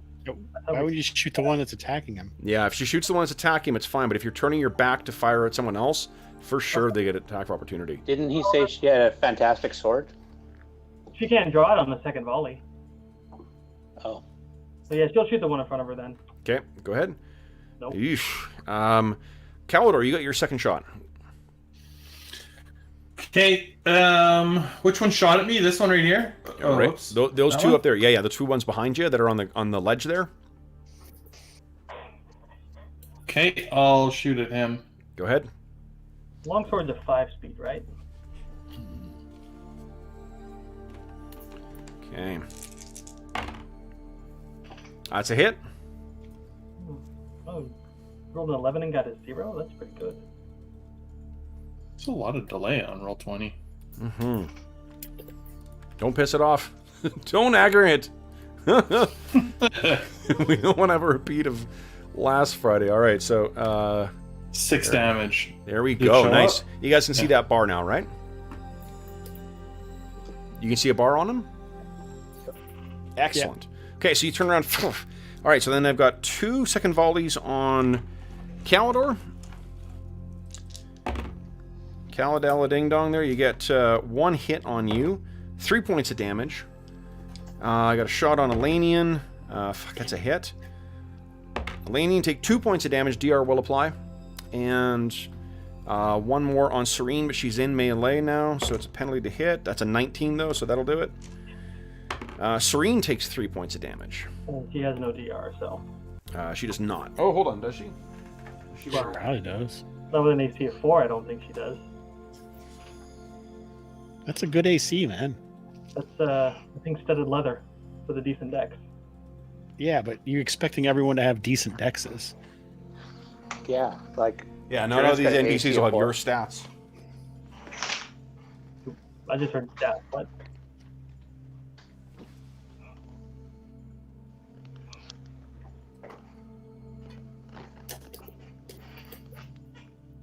Yeah, I don't know. I just made a couple assumptions about her being. No, a it's ranger. leather armor. Leather armor. So, okay. So that's the end of round 1, guys. We are on to round 2. Mm-hmm. Initiative. All right, John, beat my 5. Where's it? 5. Not 7. 2! Look at that. Pretty good. Takes a Wednesday off, and he comes back a champ. I'm just borrowing from Hobbs today. All right. Rolling surprise, maybe. You know, guys, once I'm done with all the PCs, I'm going to start drawing monster portraits. So all little monster heads for in the same style. Okay, so I am not acting until at my earliest is a 10. Ooh, Elanion's casting a spell. Bold choice. I bet he's moving and casting a spell. If he moves, he takes attack of opportunity. Well, Yeah, so... Caldor will protect me. All right, so Elanion, you are, believe, up first. What are you doing on a 3? Another spell, sir. Okay, Another where's it magic going? missile. Where's this one going? The One guy right who in front of shot, the guy who shot you is the one way over here. No, yeah, the one right in front of me. One right in front of you. Okay, 7 points of damage. Do you think that's enough to take down a charging bugbear? Jeepers. No. yeah. Anything that incorporates the word bear is apparently my favorite. So that is actually not enough to take him down. It is enough to hurt him, most definitely, but not enough to take this brute down. Editors, overlapping. There you go. Okay. Then it is Calidor on a 6. What are you doing? Step forward and swing my sword at this guy. Okay.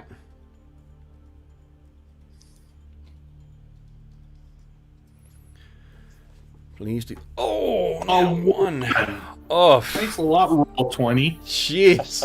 Unfortunate. All right. use it. Yeah, you got astonishing fortune if you Use want. it. Take him. Take Oh, him you down. can do that for... Okay, yeah, I'll do For that. attack rolls, yep, absolutely.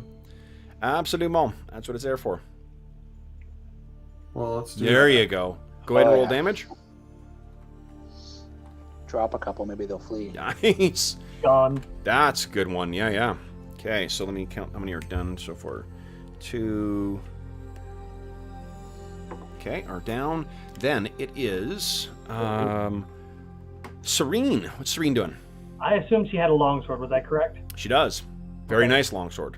She's gonna pivot the bow in one hand, draw the sword with the other one, and slice him at the draw out. Please do. Give me a attack roll here. Come on, Serene. Kill it. That hits. Oh, good. Go ahead and roll it. 1d12 plus 3. Cool. Large size, right? Yeah, large size. Ooh. Oh my goodness. But not enough. Not enough. She's a ranger, so not specialized. So. Mm-hmm. That's a poor craftsman who blames his class for... No, I'm just curious. I want to kill bugbears. Yeah, let's see here. There we go. Okay. All right, so that one is slash now. It is Bugbear City here. So we got 1, 2 crashing into Calidor here. And let's make there. One of them is wielding a vicious-looking spear, which is a miss. And the other one is wielding this oversized hammer, which is a hit. And boom, you take 4 points of damage. 5 points of damage, sorry. From them. Sorry, you're not wearing any armor. That darn elf is in the way, so I think the archers are focusing their fire on the caster. Geek the Mage being a long-term bugbear slogan. Both missed, though. And then the one that was sniping at you before also misses. And then I've got one on Serene. So Serene, the AC of 4 is a miss on her. Let's see here. Nobody else has arrows out, so it's only the 2 archers who have their second volleys. Miss and miss from one of them. And then the last one is a... Wait, what's your AC right now? Elanion? 6. Oh, 6 is a hit. All right, you take 5 points of damage. DR will apply against that. Ew. Fuck. Okay. Now, then, that is the end of round... Oh, round 2, we have Calidor. You're wielding your longsword. You should have a second attack now. Yep. Here we go. This is the button. Nice. That is a hit. Go ahead and roll damage. Oh, boy, these guys are having a lot of hit points. This is the damage. Oh! Literal Weak. man. Son of a gun. Jeez. All right, so then that is... let's see here. Where he is... Oh, 20. You can... Okay. It's just setting you up for when you fight those gnolls. Okay, so then that is a hit on him. We're at the end of the round now. These gnolls are not... Or gnolls, these bugbears aren't specialized. Okay, so then Dorman, would you once again... Everyone decide what you're doing this round, and then Dorman, beat my 4, please. Sorry. Nope. Ooh! My first action will be on a 9, it looks like. Oh, the one that's fighting Serene has a big battle axe. Serene isn't high enough for Ranger to have spells yet, is she? She does not, no. Was that like level 8 or 7? I saw 57 hit points. I was like, that's a lot of hit points. Mm-hmm. The one who wrote the adventure may have tweaked stats and hit points in a lot of the NPCs. So Carl Sargent wanted these guys to be around for a while. Okay. All right. Let's see. Okay, so then I guess I'm up for my melee. Let's see here. Joseph Spear, Bugbear, is going to try and get you there. Caldor, it's a miss. Rufus T. Hammer, Bugbear, misses as well. And Adrian, Battle Axe, Bugbear, attacks, and what's their Thaco? 17, she's a 413. Misses that. My archers will happen on an 11. So Caldor, you're acting simultaneous with the archers. What are you doing? Okay. The old longsword. The old longsword, give him shit. Oh, Ugh. astonishing fortune that? Gross. Do it. I think I shed. Yeah. Come on, here it comes. Big. Oh, that was your second roll. Hey, there you go. Much better. Go ahead and roll damage against a large-sized creature. Jeepers! What the hell? Oh my Thanks, gosh. roll 20. That's why everyone hates the D12. Yeah, I guess it always. Can I just roll It is medium the creature damage? least popular dice. Okay, so I got a bunch of archers firing in on Elanion at this point. Mage. Oh, you're lucky. At a jack dice, I was sitting on a 20 and a 2. Nice. So I'm re-rolling that, and I rolled a nat 1 on that one, but you do get hit twice otherwise. So There goes my spell. here we go. You take 6 and 7 points of damage. DR will apply against each of those. Elanion. Okay. And then, Elanion, you were casting a spell, but what is Serene doing? Serene is trying to take down the one bugbear right next to her. Okay. You can dodge, pivot, parry, and thrust right into his groin area. Here we go. Come on. That's a big hit. Go ahead and roll damage. D12 plus 3. Yes, please. Attack him in the man bit. Holy shit, yeah. So she hits him square in the man bits. Then she's going to try and get some archers' attention because she can still move, right? She can, yep. She's going to try and get between Elanion and the next shot. Okay. All right. Then, I need to make a quick check on something here.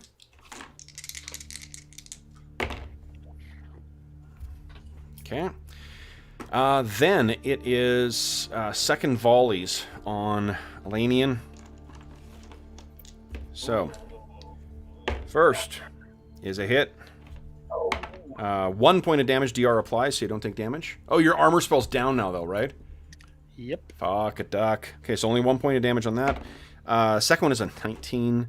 Another 2 points of damage. And then the final shot is a hit because of your 6 AC. Oh, your AC's back up to 10, though, isn't it? Yep. Because of, yeah, shit. Okay, so then you take 6 points of damage from that one.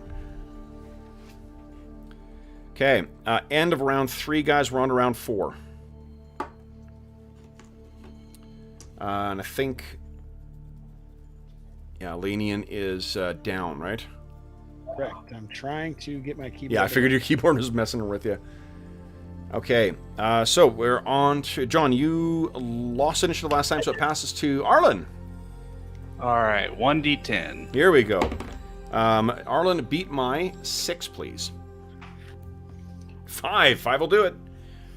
All right, my first action's on an 11.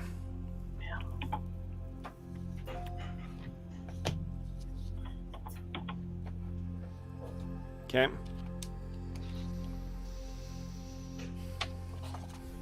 All right, 1, 2, 3. Yeah, I got. That is.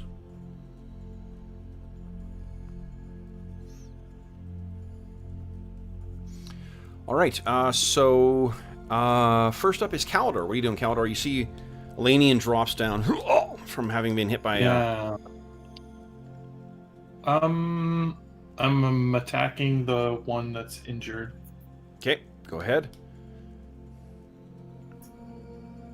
That is a massive hit. Beauty. Go ahead and roll damage. Here we go. This is the big payoff. You've been waiting for it.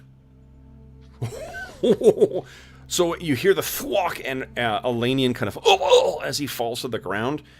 How does that, or what does it look like as you your will to fight is, I guess, burns up in your chest? Turn on this thing. Yeah, I just ran him through with the blade up into his guts. Nice. This is a favorite round. Or spear guy. That was, I think, Joseph T. Hammer, bugbear. So he is dead. The hammer drops to the ground. You are, this is a favored round as well, so you will have a second attack afterwards. But first is Serene on a 10. What does she do? She's gonna try and take down as many as she can, tactics wise. So she can move 4 squares, right? She can. Is a half. And moving while you're threatened won't provoke as long as you. That'll be difficult terrain. That is. Yeah. Okay. But That's she's good. gonna just move in and slice him then. Yep. Please do. Come on. In the man bit. 14 is good enough. Go ahead and roll damage. Just check on hit points on these things. Going for the man bit is the thing to do with these guys. Yeah. All right. Let's see here. Oh my God, that's enough to kill this thing outright. Man bit. Okay. Then it is. It's only the ones at range that are left here. Oh boy. Oh boy. Run away. I'm gonna see. Check again. They have a determination here. I think the way they're seeing this is that this pot is being split fewer and fewer ways once they kill all of you guys. Dropping one of you definitely has rallied their confidence. Okay, so then I'm going to do 2 on each. So we got 2 on Serene. So make 3 of them. That's 1 hit. Serene takes 5 points of damage. And then Calidor, 2 on you. 1 of those hits. And you take 2 points of damage. Why the heck isn't Calidor wearing his armor? Leave his, Sorry, Jeff. Well, it was a terrible. Maybe it was a terrible idea. I don't know. I thought it was a good idea at first. The new character I make is going to be Druin's twin brother, and he is just going to lay into him all the time. No, that was actually just me feeling bad and wanting to jump in there and give myself a reason to apologize. All right. Without the armor, they're supposed to have a -4 to their surprise roll. That's why you had your armor off. Because anyone that runs into us, any encounters we have, they're supposed to have a -4. Right, if you're all elves. Yeah, or that's why I didn't want to take Serene. Yep. Oh, okay. So she's the ranger. She shouldn't be stumbling around. So then, this removes our capabilities. Calidor, now we're just a bunch of jackwads running around getting killed without armor on. You have not used any of your movement so far. So you have a second attack. You can make your move before you attack. Oh, I can. Yep. Oh, okay. If you want to. Sure. Yeah, might as well. So like you can look, you stabbed and took down that guy with the hammer. Serene leapt down and took out the guy with the spear. You spare a quick look at her and go racing up the cliff face there towards this other archer as he's getting another arrow ready. Go ahead, make your attack roll. He's already been injured by you as well too. Oh, you want to start another 2. Oh, you want to start fortune that? Yeah, I think we might as well try and save these characters. Okay. Here we go. Here we go. Nat There 20. we go. Roll damage.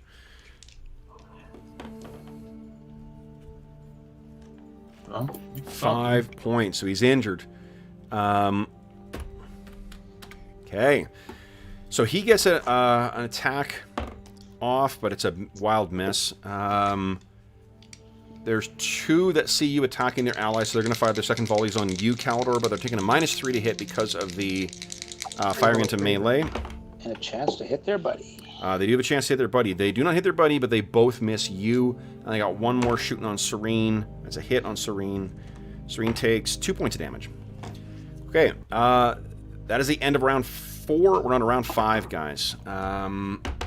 Bergour, you are dominating initiative again. 1 round down, 1 to go here. Everyone decide what you're doing this round. Elanion, yeah, you would have bled out the end of that round. So you're down to -5. Bergour, beat my 5. 2 will do it. Okay. Druin, force of habit. He's whistling. Yeah. Okay. Wonder what their friends are into as we whittle some wood. All right. So then, oh, guys. So like that just makes it harder for me to go through the initiative order. Yeah, sorry, Kev. No, that's okay. Just Dorman, yours was for Serene. I take it, right? Okay. I just saw the name. Oh, sorry, Dave. I thought that John was getting in on it too. I'm like, guys, come on. I know you're in their thoughts, but it makes it hard for me to read them. Caldor, you were up first on a 6. What are you doing? Trying to finish this guy off. Okay, here we go. Come on. That is a hit. Roll damage. I think actually you cannot roll enough to not kill him outright. Nice. All right, let's check again. They finally want to run.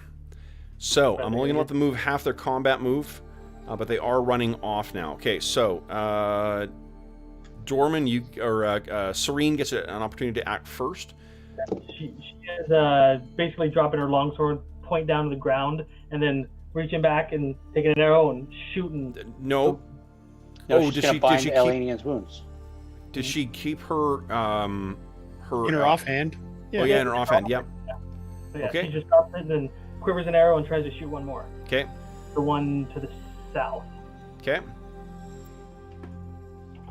Yeah, I think Elanion's hit that. If he had stabilized him, he wouldn't have been into the penalty thing. That's a miss. I already decided what she was going to do. Okay. I can't change it. No, but just from last round. Just a 1, 2, 3, 4. Okay, they're starting to run away. I don't know if you guys are planning on pursuing, but you're not going to be able to see these guys behind the... Although I can heal him in combat. Okay, 1, 2, 3. Well, do you have healing? Yeah, so you guys do not have line of sight to any of the bugbears now because they've gone back on elevated terrain. If you pursue them, you can do that, but... right. Oh, and Caldor, you can see the one that's running away. Although you don't... you could move, but you don't have a second attack this round. And the measurement... No, yeah. I'd rather you'd not measure because you it doesn't reflect how much is moving. He may not have enough movement to actually get there. So, then the... I think it's the end of the round then. Because no one gets a second shot. Serene could move if she wants. Oh, Serene, yeah. She could get a second shot, couldn't she? But she's got no line of sight, as I said. Oh. Okay, yeah, no, you're right. I'm sorry. Okay. Wait, I can still move though this turn, right? You can, yeah, absolutely. I can't take another attack, but I can still move. You can still move, absolutely, yeah. Yeah, I'll close. Serene could still move as well, too. So she could, in theory, move. Move into Elanion, yeah. Yeah. Yeah, she's definitely going to do that. Okay.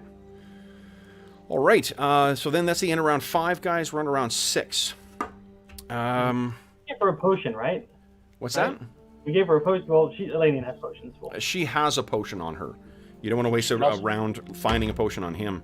Bergour, beat my 9. Oh, I don't know. I'm acting on a 9. I'm just gonna remove the 2. There's no way you're gonna catch these guys here, so they're running away. Okay. Calidor, I think. Okay, so Dorman is gonna do what? She's gonna have Elanion sip a potion. Okay.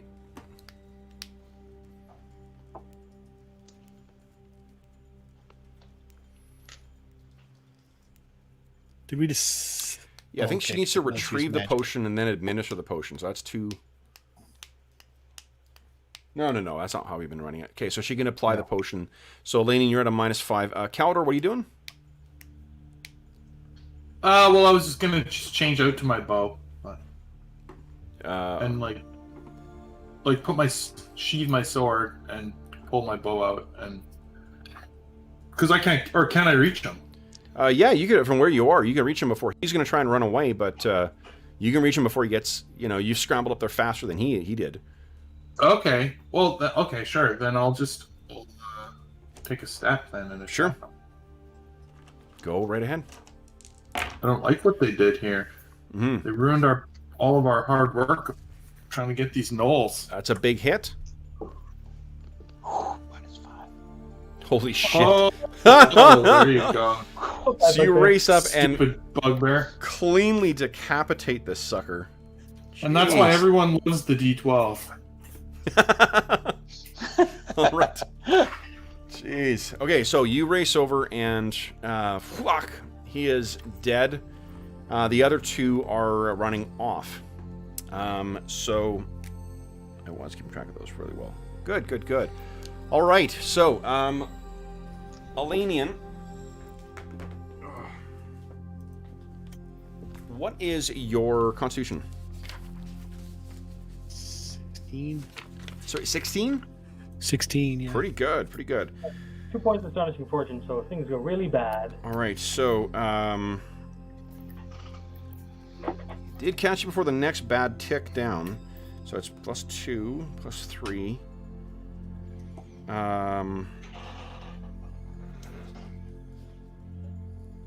You're still in the fight, so I won't give you a penalty for that. +4, 5. So 1d20 +5, and then a d6 roll. Oh, God. +5, so 12. Yeah. You're critically wounded. You die unless healed to 1 within a day. So he's not conscious yet. Give us a d6 roll. 5. Good. One of your eyes is damaged. -1 to missile attacks at medium and long ranged. It's not that it's lost, it's just that it's damaged. Now, if you spend a point of astonishing fortune, it makes you in shock and at 1 hit point, and then you have minor scarring of some kind. Should probably do that, I guess. Do it. Yeah. Okay. So you're at 1 hit point. What do you think your minor scarring is? Once you get 3 minor scarring, it becomes a Major scar. notable... No, it's not... Notable scarring. It's not like Two-Face. Suddenly your face falls off. Arrow. Yeah. So what is what's the scar? It was an arrow, right? Yeah. It's noticeable, so it would have to be on your face somewhere? No, this is or- minor scarring. So it doesn't have to be on your face? Nope. Oh, you probably just like went straight through them or something like that in the shoulder or something. Love it. It's gonna pucker up. Yeah. So you pull it out and okay. So you're at 1 hit point right now. So it's just as handsome as ever. Yeah. So it's about 1 o'clock, or it's about about 10 o'clock in the morning right now. If you search those bugbears, let's see what's on them. The secret, a map to the location where the gnolls get their water. Yes. And a phylactery of glibness. Yeah. Because Oh Calidor's my not gosh. happy about not leaving his armor. Little for It's all Druin's fault. orb of dragon control or something. Yeah, so I thought by not wearing armor that would... I didn't know about the -4 with the elves, but I just thought you'd be able to, be relatively sneaky or something like that. Like that was the whole point. Like thief skills. So, but I didn't realize.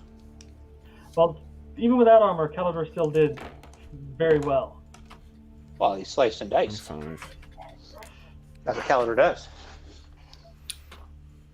He's pretty dangerous. But now he's pretty dead. Now we're going to spend the next day So guys, back at camp. here's what you find on him. There's actually a bunch of mixed coinage. Oops, sorry. Hush. Am I going to do the loot, or is that Dave? Say again? Wonder who's doing the loot. Oh, who's doing the loot? Yeah, I don't know. You found a total of 25 GP, 75 silver pieces, 60 copper pieces, and 6 platinum. I'll put that in chat.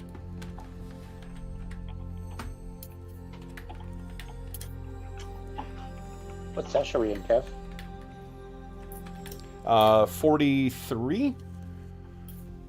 42? 40? No, 43.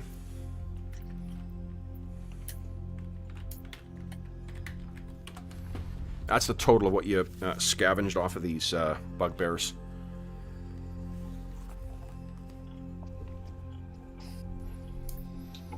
You can also find in one of their bags, there are some severed, oversized paws that look like dog or canine paws. You would guess that they may come from gnolls.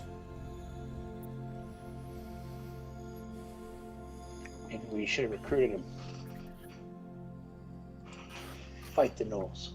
We're not friendly. No, you guys are attack first. So, Elanion's at 1 hit point. Let me just restore you to 1 hit point there. Hobbs, if you're still... I've been working on it. Oh, no, that's okay, bud. I wasn't trying to make fun. I was going to just do it for you. Okay. So, you guys get back together. Elanion is conscious again, a little worse for wear. What are you guys thinking here? So, first off, obviously these things seem to have been preying on the gnolls, or at least at some point were. This ambush is far too close to the gnoll camp to have been laid for anyone other than effectively them. You guys just had some bad luck to come So across they were digging down to hide from the bugbears. We've now eliminated the bugbear problem that was tormenting the gnolls. Now they'll be happy and just go home. Absolutely. Your long nightmare is over. It's solved. I present to you the bugbear head. So, what are you guys thinking here? You still have the full day. You can still carry on quite easily. You had 10 healing potions that I'm assuming you guys brought with you. We can assume that there's 2 on each of you. Yeah, I think we established that at the chat a little while ago. Oh, did you? Okay, great.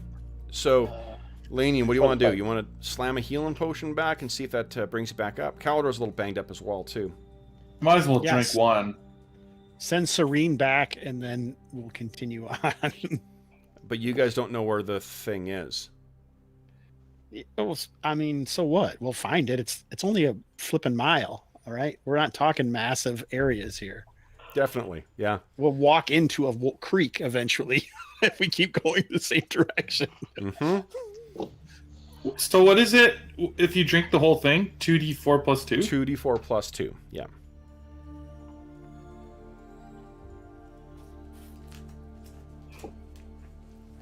Oh. Okay. So 6 hit points back for you. Ooh, what the fuck is going on with this thing? The keyboard? Yeah, everything's just being weird. I don't know what it is. Might be user error. I don't know. A problem between keyboard and chair. Yeah. Okay.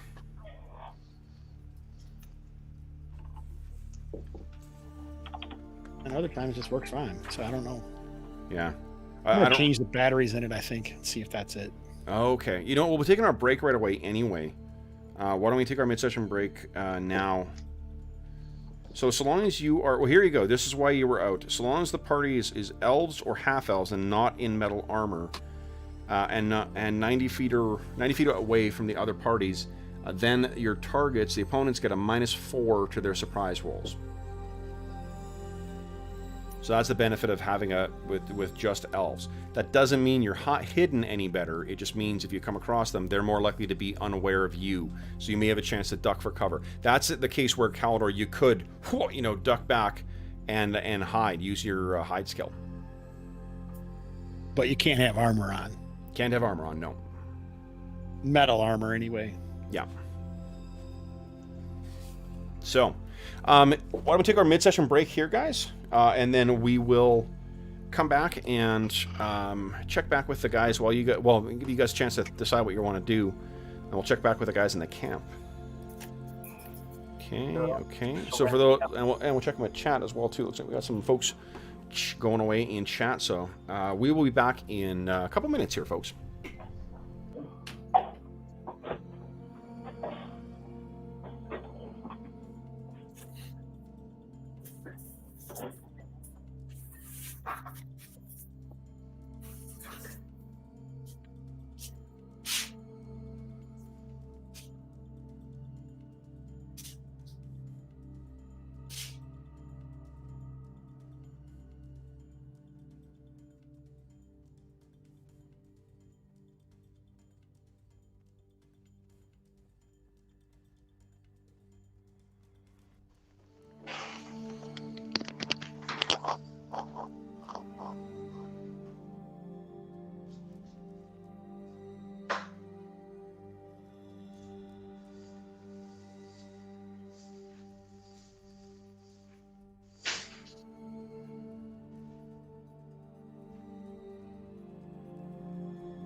All right. Okay, so Elanion got some healing back too. Let's check here. Howdy, everyone. So Brian, hello. Fred, hello. Iwanwa, what's shaking? Sage, what's shaking? 2D is so gangster. This live cast is liable to get recode. Be careful up there. Thanks, Sage. Love me a good organized crime joke. Hopey, what's shaking? Let's hear. New webcam. Oh, good for you, Brian. Good. Return of an old friend. Awesome. Cool. All right. So, while we're waiting for Calidor and Elanion to get back, I can tell you guys that back in camp, you do have another visitor. Why don't you guys each give me, Druin, Bergour, and Dorman, each of you give me a wisdom check. Whoever rolls highest without going over, you are the winner. Winner, chicken dinner. Not 20. See nothing. Bergour, what's... Oh, yours is a 12. Okay. How about you there, Druin? It's gonna be Druin. He sees anything. You're the Price is Right to one who bids $1. So... All right, so actually, you're the one who spots this. And when you first hear, from where you're positioned, you hear the sound of beating wings. And you sort of look over. Oh, I'm not sure. What do you think you're doing around camp during the day? I don't know. Sharpening my axes, probably. Okay. So you're kind of working away on that. You shing, shing, you hear that. You grip the axe. And then what you see come over is actually... Oh, where are we? Bring you over to the camp. Where is it? Yep. Come on. Is 2 more Aarakocra.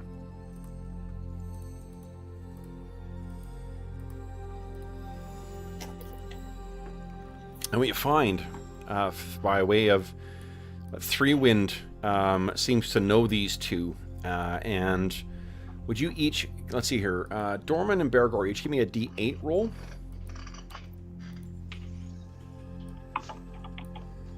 Seven, okay. They're a little tougher than 3-Wind. 7 and 7, nice. So they're both tougher than 3-Wind. He's a scout and these are warriors. Yeah, really. Let me check his name. Is...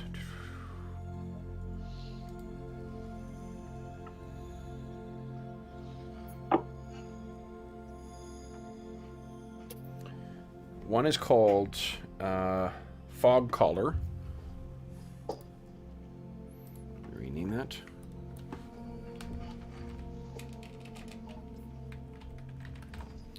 Fog Collar.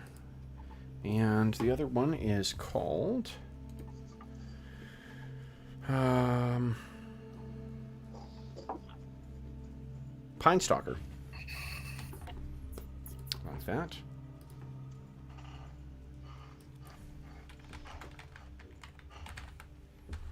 You will learn that, of course, when Serene gets back.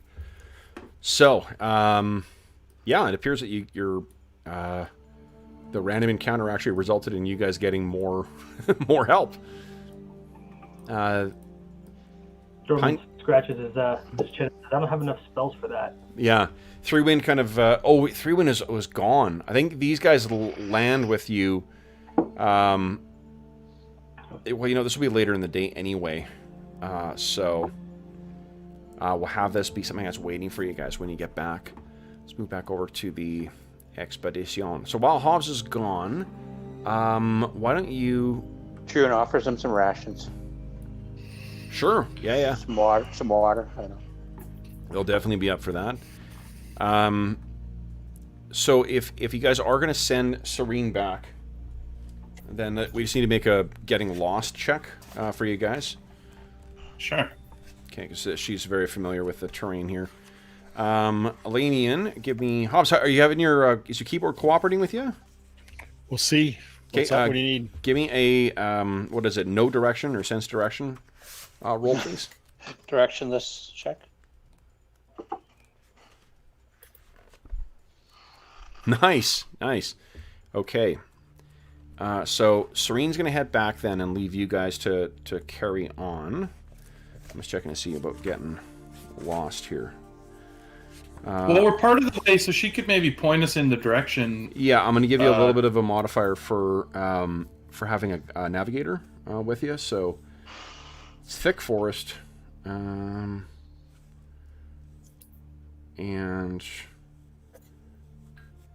there's unfortunately not really any meaningful landmarks here. But you got navigator, and you did get your direction sense, and it's raining. I can tell you guys that the chance of getting lost is pretty high. It's raining, it's thick forest, it's hilly, and you guys are new to the area. You could probably avoid the gnolls camp, but the chance of getting lost is pretty high. Maybe this just isn't going to work. We should just go back and then wander around with the whole group the whole time.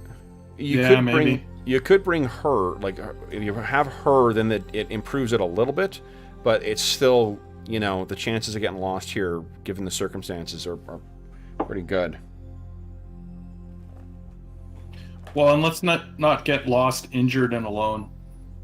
Okay. So then, by the time you guys get back to camp, what you find is... Let me move back over there. Boom. That there are 2 more Aarakocra who have joined. They seem to have spotted you guys at the camp. They flew in to find out what was going on, and Serene speaks to them, and their names are Fogcaller and Pinestalker. And rather than going back to Featherfall, at least during the day today, they're going to wait with you guys. So, you have all had, when Calidor and Elanion kind of stumble back into camp with Serene, this is obviously sooner than what you guys were expecting. So what happens as these guys get back into camp? Well, we explained to them the bugbear ambush. Oh. There are bugbears here? Apparently. Not as many now. Gnolls and orcs and bugbears? What the hell's going on? We don't know if they were working with the gnolls or not. By the time you get back, Pretty sure they weren't. A little after noon. No, they have a bloody, gnoll paw in. Their bags. Right. That's right. Yeah, so you're fairly confident that they're not. How old were the paws? Fresh, so it's still quite bloody and quite a mess. You'd guess, I think with your things, maybe a day, maybe 2.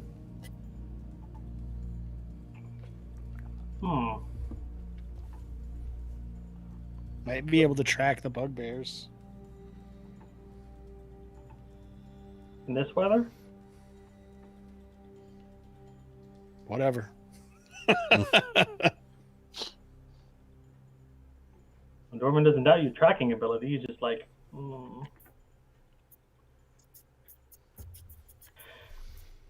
Well, Druin, they look like they got beat up pretty bad. Yeah. So you guys thinking maybe we should just stick together? It's pretty dangerous out here.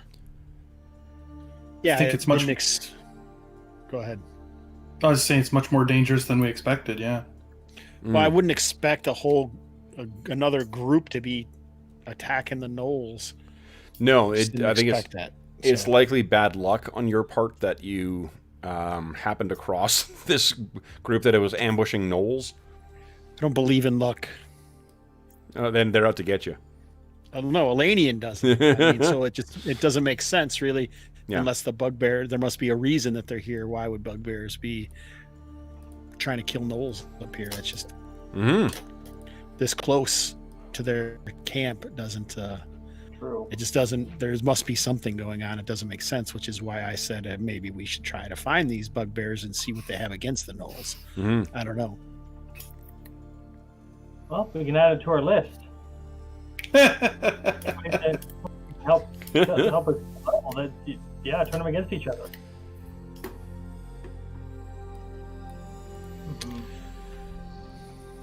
I don't know. So, Elanion is pretty banged up right now, as you can see. Caldor is a little dinged around too. Elanion seems to be walking with a new limp as well too. And where did that arrow go through, Elanion? Shoulder. Shoulder, yeah. So he's favoring or rubbing one shoulder, and looks like it's freshly bandaged. Calidor, how bad are you? 16 of 25.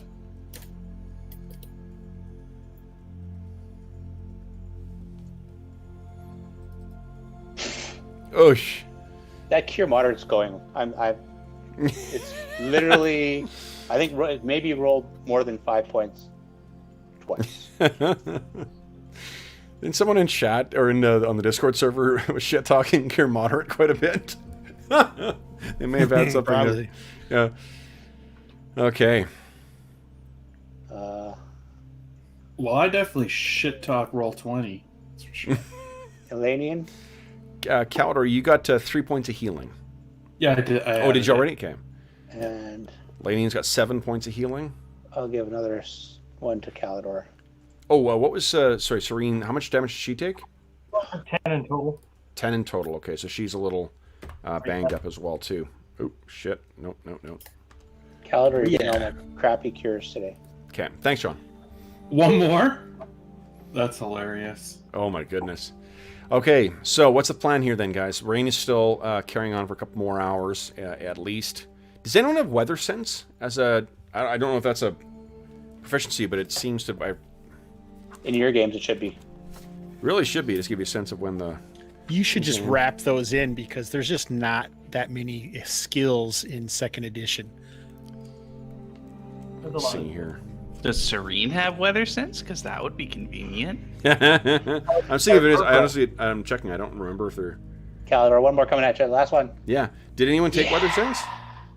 No. No. Finally. I was just typing out that your plan was to slowly kill me, but now you healed him up.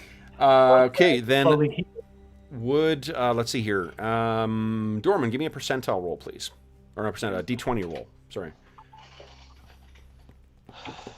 Ooh, Oh, 17. jeez. All right. I never know if it's good or bad in AD&D. That's if that is successful, you have Carl Sargent to thank for that because he gave her ridiculous stats. You do not have him to thank for that.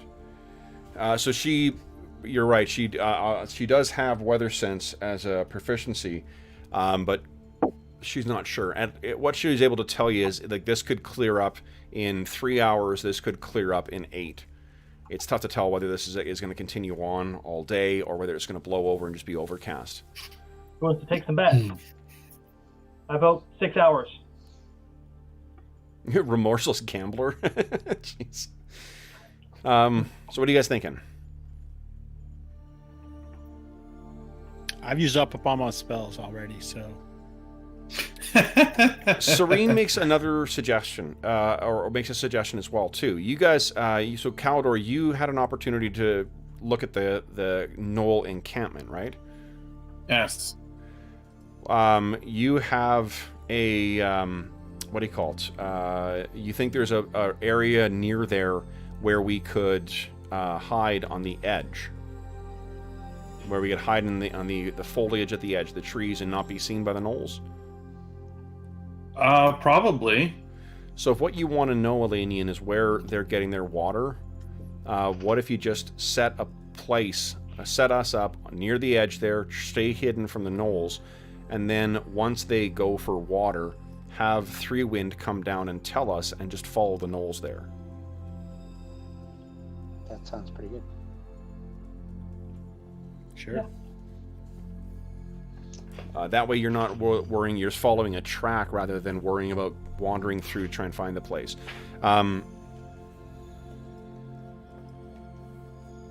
Even in this weather, that should actually make it a little easier to track, especially if the tracks are fresh, because those things are big. They're going to be heavily laden, and they are. Yeah, this is your choice. Trying to decide, is Kev trying to help us, or is he like sending us off to die? This is Serene's 2 cents. Just that the, you know, if what you're trying to achieve is to try and find where these guys are, you could even let them go and get water and come back and then just follow their tracks if you don't want to be worried about tracking behind them. Those tracks, if it keeps raining all night, then those tracks may be ruined by morning, but if you're still doing it in the, you know, in this daylight, those tracks should be fairly easy to follow. Yeah. We also might be close, or closer enough to their camp. We might also see some things, you know, patrols. Yeah. Let's do it. Okay. So Fog Caller or Pine Stalker will kind of go up and like whistle to communicate over a longer distance because they can't see Three Wind. The Three Wind will come back, you know, get those instructions from you guys. How are you guys doing for Elanion? Only used 2 magic missiles, I think, and then. No, I lost another spell too. Okay. Dorman, you're fully stocked for the day. Yeah, remember, I'm mostly utility. I don't do blasty stuff. Okay. So I've got an enlarge, a sleep, an armor, a color spray, and 1 invisibility and a mirror image that I prepared. What magic items did you guys not yet identify, or have you identified everything so far? I think we got everything. That oil of, what's it called now? Camp destruction? Pigment of heroism. Who's got the staff of Uth Tideth? Is that Knox? Yeah, I think they do, but I've got all the stats for it here. Do you know I don't who's think anyone took it. who took it? I don't think anyone did. Okay, so like maybe let's take stock of quickly what other things you have, because we did identify, I think, everything. We have 5 fishy potions.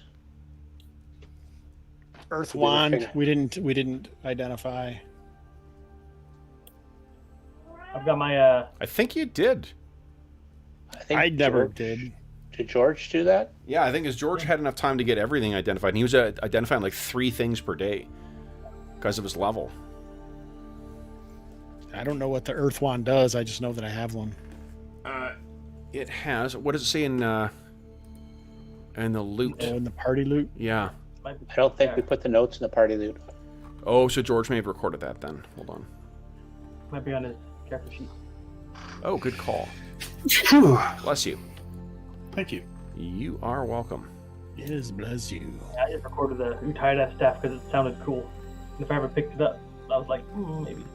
Of course, we have to tune ourselves to these things, so. Okay. It does say Knox has the Utideth staff, which is kind of weird because it's a staff of Earth, but whatever. Everything there was of Earth. Well, I remember when he took it, he said he would just hold it until you were back because you weren't there that session, and if it was something that he did say that. Elanion has enough good stuff, so. You did say that. I don't see it in the party loot either, or on his character sheet. Well, I've got notes in there: immunity to earth elementals, summon, web, and wall of stone. 60 charges. It's in which one? Oh, the stuff in session 34. It's crossed off. Oh, right, yeah. In the party loot, it says Utideth staff. Oh, and it says Knox in brackets. +2, 60 charges, +4 bonus versus, and immunity to earth elementals. Yeah. Summon, web, and wall of stone. Okay. Does it say in here where those stabs? 2 wands of earth. Elanion and Knox. So Elanion's got one of those, but did it say how many charges? It hasn't rolled it yet. I know that there was only one of them that had charges left. But I thought we rolled for that. I don't know. I don't see it on here. Okay. Maybe I'll do a special dig in chat history. Just give me a sec here. So I think for sure that would have been turned over to Elanion. I think the reason that they kept the staff is because you had the that magic bow. Elanion, the one that you got from the bugbear. Yeah. Yeah. So let's see. Let's see here. So let's do this as whenever stuff is identified, let's make sure we identify the or update it in loot. Okay. I found where they were talking about put all 3 wands in Elanion's name for now. Hobbs, would you kind of give me a D10 roll, please? 3. Okay. So you have it is a wand of earth and stone. It has 23 charges, and it is short and tipped with some sort of mineral, and it is imbued with the following powers. It can, for a half charge per use, it can cast Dig at 6th level. For 1 charge, it can cast Pass Wall, and for 2 charges, it can cast Move Earth. And each of those is at 6th level.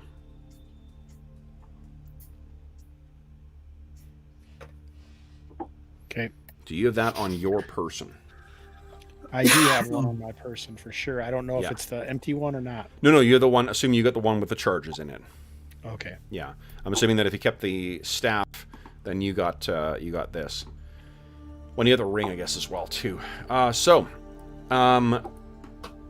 No one else has any magic items that are Dorman. What did you get out of the Heathertop Warren? I kept a little goblin staff that does a big boom once per day.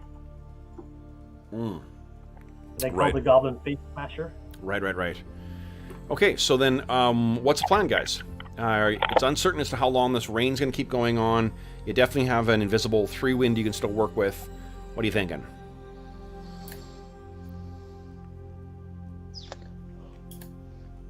I think we go with the plan of going close to. So we head over to near their camp, see what we see as a group. Sounds good to me. Don't forget your armor, Calidor. Oh yeah, you can guarantee you he put his armor on as soon as he got back to camp. It was nice, clean, and all the dents out of it. It's chainmail, but yeah. Nice. Okay.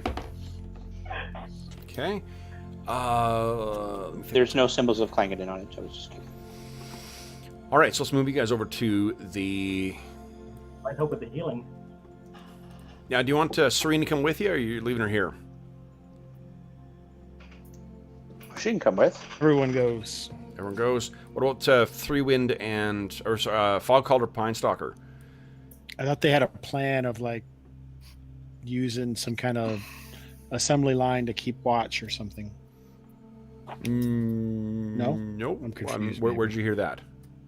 I don't know. You said something about them doing something because of the limited.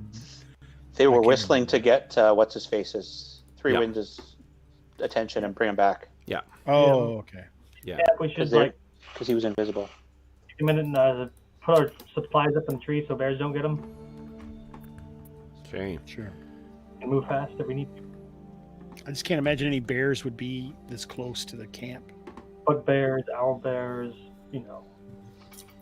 Kev's favorite bears. Bears in general. Well, then everybody. Space bears. There we go. If the Space Bears land, we are joining with them and flying off to a new planet. Fuck this campaign. We're going to play Starfinder. I'm becoming an entertainer. I do love me That and my was Space fun. Bears. Yeah, we'll take that one. Yeah, it's a good game. I agree. Wasn't Badonk an entertainer in that one version? Yeah, I think so. Yeah, he was a streamer. He was the circus acrobat. Yeah. Oh, no, and the other one, the Starfinder, yeah. Yeah. Yeah. Yeah, he was a streamer of extreme sports. All right. So let's see here. Okay. And then, so this is where let's just quickly let you guys take a look at the camp again here. Boom. And you guys are up here. Boom. Okay. So, you guys are keeping watch. Oh, who am I missing? 1, 2, 3. Who did I lose? Bergour, Elanion, Caldor. Dorman's invisible. That's incredible. So invisible we can't see his token. Yep. Can't kill me if you can't see me. Goodbye. There you go. All right. So it is a matter of now. You guys aren't obviously that close. Just this is as far as map goes. So you guys have a chance to see quite a bit of the camp, kind of the goings on in there. And then finally there is. It looks like there's a pack of the normal sized. This is around 3 in the afternoon, when there's a pack of them that seem to be heading out with basins, like leather basins, and they are accompanied by a couple of these big uns and some hyenas. All right, now this appears to be, I'll move them just so you can see. You see the guys that are moving around over here? Hello, hello, hello, hello, hello, hello, hello. All right, that appears to be the group that is going to be going down to get water, or at least going to do something.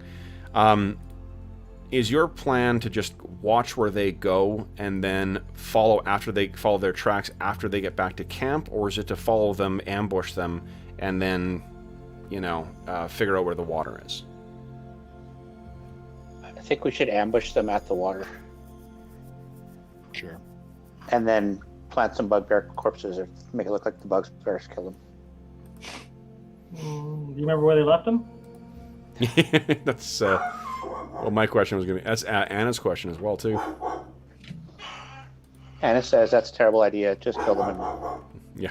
Bad idea. What can I Go say? invisible. They get really, really, really close. Color spray them all, and then you guys can shoot them dead.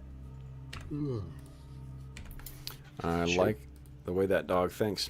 Okay, let me just quickly set up the old mappy map here, guys. Oop. Been waiting 20 sessions for a good color spray.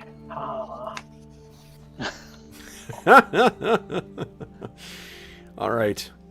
So then tell me about your plan to approach the where they are, guys. I think Dorman just said he's going to go in by himself and color spray them. Well, by myself is a strong word. Then we get close, then I go invisible, color spray them, and then run away. Okay. That's if there's agreement. I'm not just going to do it willingly. Yeah. What's your plan here, guys, so I can know how to set you up on the map here? Bergour and Druin near the front. But we're going to try and flank them from either side if we can. I don't know. Okay. So, Sure. Split in two and rush them from two sides. yeah. Yeah. Okay. Sorry, just trying to find them.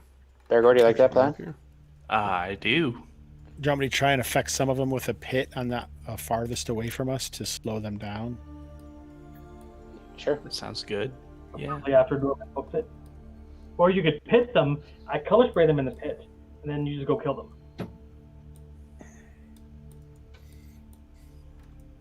I don't know. It's up to you guys. Every step that makes this more complicated, I love. Yeah. Or we could just let Elanion pit them, and then we'll see who's not in the pit, and we'll fight them. And then when the pit disappears, we'll fight whoever's left. Okay. Okay. All right, here we go, guys.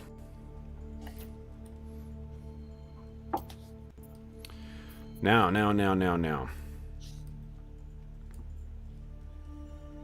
Let me place. So one side Calidor and Druin, the other side Bergour and... I'm going to give you an opportunity to move closer in, and then I'll just reveal the old enemies once you guys... I'll give you lots of opportunity to sort of maneuver yourselves in there. Okay. Okay, so let me grab the your adversaries here first. Oof, I'm way zoomed out. Okay. Place them in here.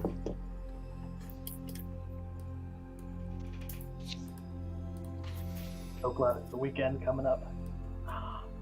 Heck yeah. Every day is a weekend, buddy. Every day. Yeah, seriously. Lots of my, my days are weekends right now. They feel like it at least. Okay, put them down there. They're sort of running around. And they're down there. Okay, guys.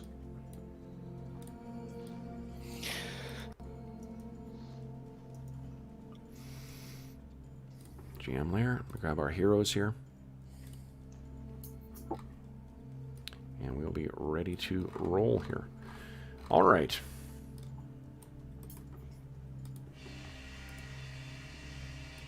I just remembered. Yes, These no say. humanoid in shape. I can backstab them. New plan. I love your optimism.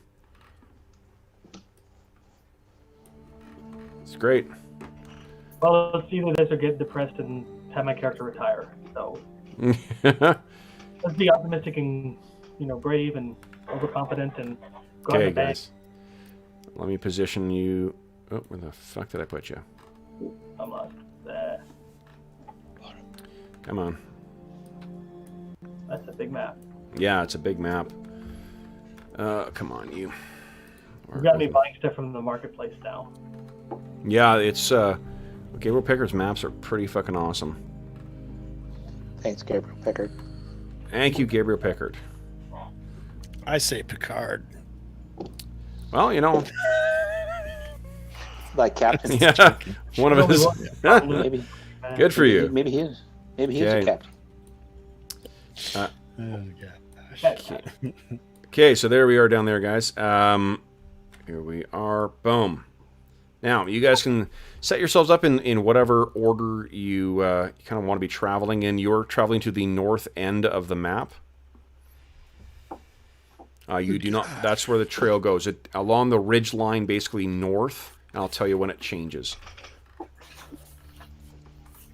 So set yourselves up where you'd like. Like standing right by Elanion in case you need invisibility him. Yeah. Okay.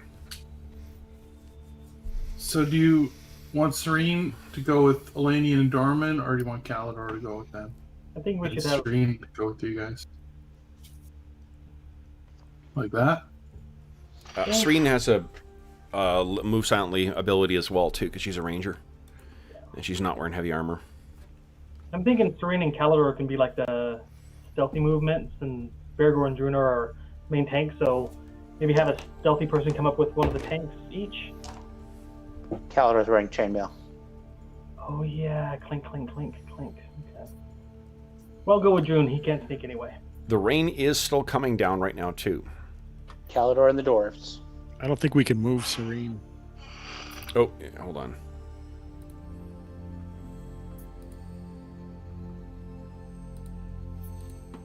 You guys. Elani's a little squishy with me. I'll be on his one side of him. Calidor can be on the other. Let's put Serene a little bit in front of us, and she can lead the way. Yeah. Perhaps she'll see something before. How far can we see? You guys can see, without the trees obscuring you, probably, I don't know, about 120 feet or so. It's not super far. However, the tracks are very, very easy to follow. Between those oversized gnoll tracks and the others marching along. How spread out do you guys want to be? Elanion and Calidor, you're holding up the rear there, it looks like? I think Dorman was with us as two. I just couldn't move him. There we go. 1, 2, Okay. 3, 4. Yeah, about 20, 30 feet in between in this, because we can reach those guys very quickly, and she should be able to come back quickly, right? Sure. What do you guys think? Well, you guys Sure. can move quickly. Yeah, Okay. works for me. So let me move you slowly forward here, guys. This is the direction that she's leading you. Up here. And then along. You can see there's that crevasse on the right side there that's slowly filling up with pools of water. Not like a flash flood or anything, but rivulets are falling down. Continues up here. And trail continues. Oof. Come on. Roll20 does not like this map. Like, what are you doing? Madison, come on. Come on. There we go.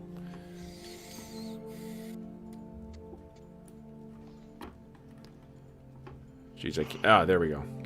I couldn't even scroll down to you guys. Good lord. All right, here we go. A little further up. A little further up. And then, as you look through these, actually scroll out a bit here.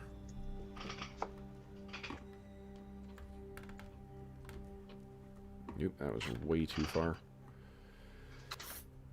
Come on. Okay. The tracks seem to lead down towards the right. There we go.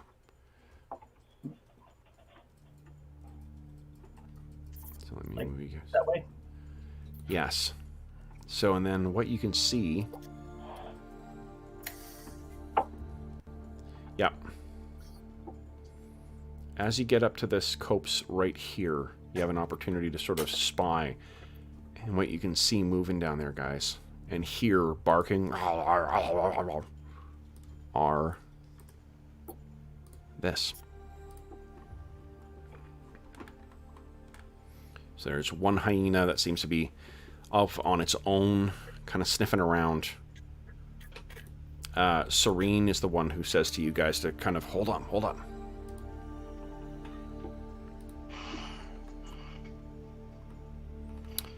And then she comes back to meet up with you guys. She gestures where things are and what you guys are likely to face here. And what is the plan here? They're still going to be busy for a couple of minutes filling up these water jugs and strapping them together. Do we want to wait till they're moving this way back and open a pit? Like set up an ambush? Mm-hmm. Sure. Like, can we tell like what kind of weapons they have? They have the same mixes as you faced before. Those big ones have these massive, oversized weapons. Like one of them is probably effectively like a. It looks like if you had strapped two like the blades of two-handed swords together, and then roughly strap them together. That's what you would end up with. The other one's got what would. I mean, yeah, no human could wield it, but it would be the equivalent of like a halberd. The gnolls themselves are equipped with a mixture of crude sword. Well, I mean, a little slightly oversized swords, and none of them have their shields with them, but they are wearing armor. And then the hyenas seem to have some kind of armor on them as well. The same that shit that with the spikes and stuff that was strapped to the ones you faced before. These seem to be from the same pack.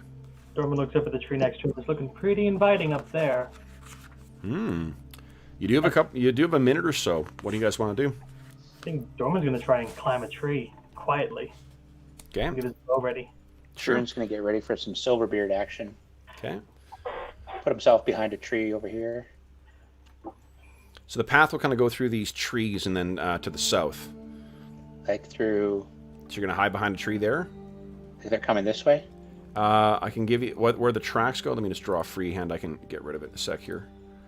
The path will be through here, guys. Okay. And then down there. Okay. Yeah, so Druin will hide behind this tree. Dorman wants to get in that tree. Okay. You don't need to make a climb roll. You'll be able to get yourself up the tree. What about About 20 feet up sounds good. But he wanted Elanion? to make a climb check. If you want to, by all means. He's like, Because, that's you know- experience. There's a 30% chance I might not make it. Yeah, go ahead. If it's 0-0, I mean, I'd love to have that go off.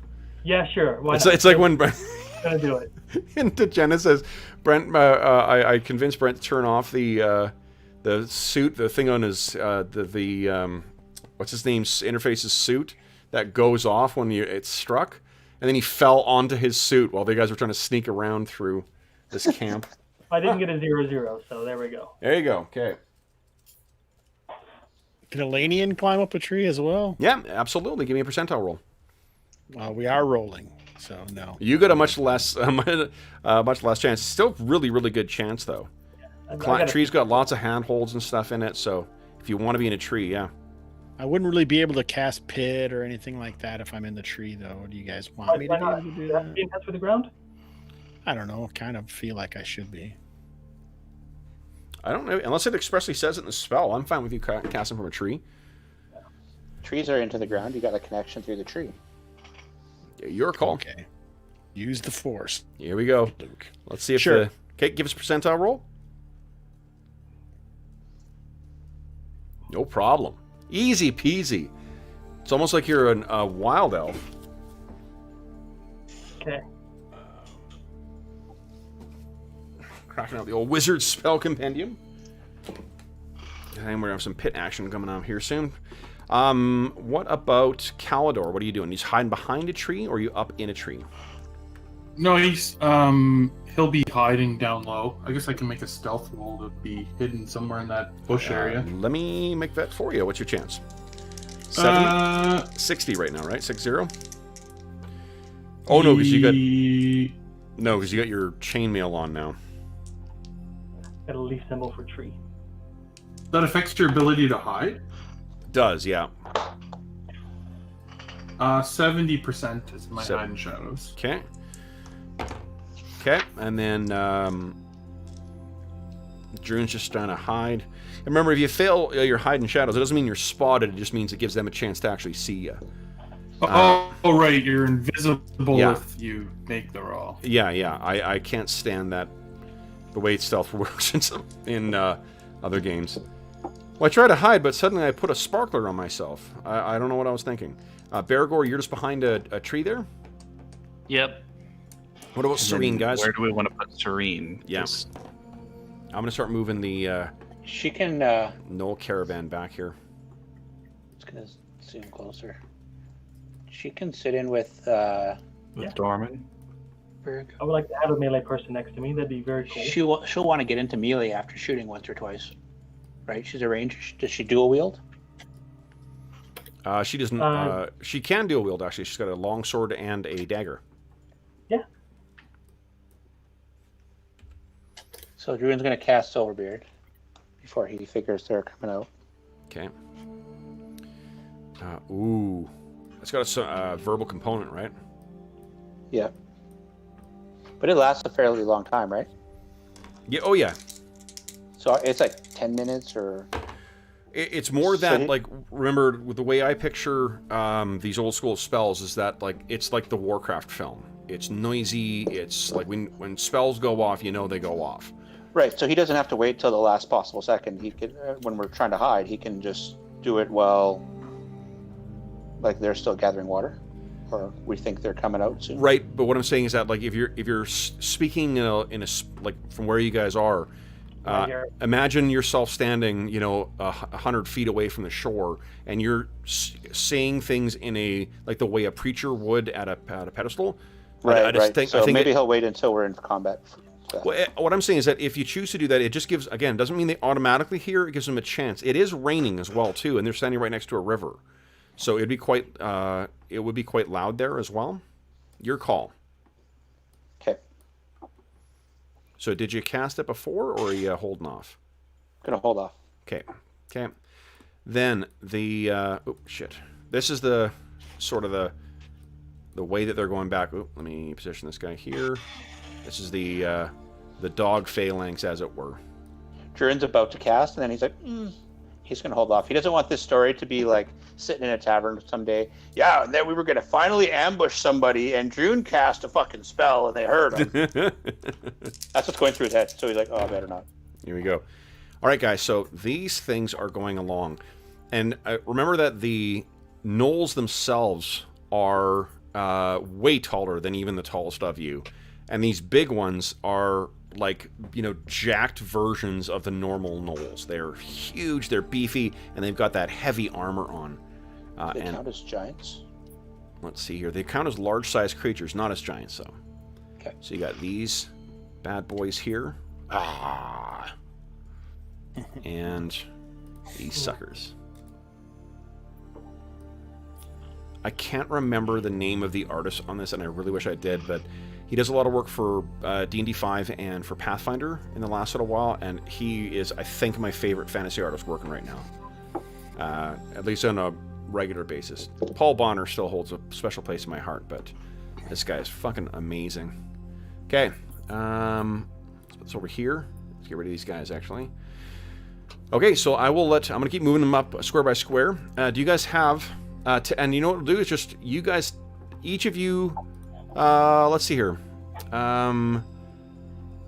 Everyone put something type something in chat. As soon as I see the first one arrive, then we're going to start taking actions. Okay? So I'll move, I'll wait, see if you hit enter, and then don't hit enter yet. Just have it typed in there. That way we can kind of just spring this as a surprise here. Okay, everyone got something ready? Mm-hmm. So Awesome. what are we doing? We're hitting enter when? Whenever we want? Enter when you're taking an action. I'm going to move them square by square. As soon as I see someone hit enter, we're going to roll initiative. Actually, we're going to roll surprise then. Okay, ready? So, 1. 1. 1. 1. 1. I love you guys. Coordinated. Fucking awesome. So that is Elanion. I do need you to roll for sleep because it looks like unless hold on, Hobbs, were you having keyboard issues or did you genuinely you weren't going to hit enter then? No, I was going to. Yeah. You were going I to. just Okay. thought, yeah. Yeah. No, then that works. Okay. So then, guys, let's first let me roll for surprise for these guys. I think that I'm gonna give them a huge penalty for this. Yeah, and I rolled a 2, so they would have been surprised even without your crazy preparations. Now, normally, you do not get a chance to use a spells in a surprise round, but this is an ambush, so I will let you do that, and they just will not have actions in the first round. So, guys, what are the range? Go ahead and enter. Assume you rolled a 1. Enter your weapon speed thing, and then we'll go through the order of what you guys are doing here. And let me get rid of these lines. Yeah. Do. Char. Do. Okay. All right. Let's see how this goes down. 3. Sorry, did you say 3 or Marie? I said 3, Marie. 3, Marie. 3, okay. Keyboard. There it goes. There you go, okay. Alrighty, so first up is Dorman Kettleborn on a 2. What are you doing, Dorman? Well, we need to put Serene in there somewhere, but I was going to cast Sleep right over here. Okay, is that within range? Yes, my range is 30 yards. 30 yards, yeah, no problem. Okay, now, I think it's what, 2D... 2d4. 2d4 hit dice, okay. If they have 4 plus 3 hit die, they're not affected. No. These gnolls are not. You didn't target the big uns. Okay. Oh, 6 hit dice worth of things. Okay, so then what you see is hold up here. No, it's on AOE. It hits a couple things. So here we go. it's just, 1 sleeping gnoll. I just wanted to drop it here and then wherever it goes. 2 sleeping gnolls. and 3 sleeping gnolls. Nicely done. So these gnolls, and those leather things they're carrying hit the ground and water spills out from them. Next up is Elanion on a 3. What are you doing, Elanion? Great. Pit, baby, pit. I was casting pit at the farthest away creatures, is what I said. So. Farthest away. Okay, so the one up top here. All right, so is it just going to open up beneath it? Yeah. Okay. It's a 20-foot by 20-foot pit, or how big is it? I think it's 20 by 20, yeah. Okay, let's see Awesome. here. So It'd if be funny if a they grabbed the that guy's, inch of water. Oh, if one a at a time, guy's guys. sleeping, does he get a save? Yeah, they get a save. Yeah, but if a guy just fell asleep, Not the sleeping one. sleeping gnolls get a save when they fall Sleeping in the do pit? not. I mean, unsurprisingly, this spell. is very likely to wake them up. But, Well, I take dropped up, take damage. Good. Okay. 2d6 damage. 20 by 20. So let's see here. They so they drop to the ground and then they fall. So they suffer. Go ahead and give me 2d6 damage there, Hobbs. I'll tell you how many of these. Some of these may have been killed out right here as the pit appears.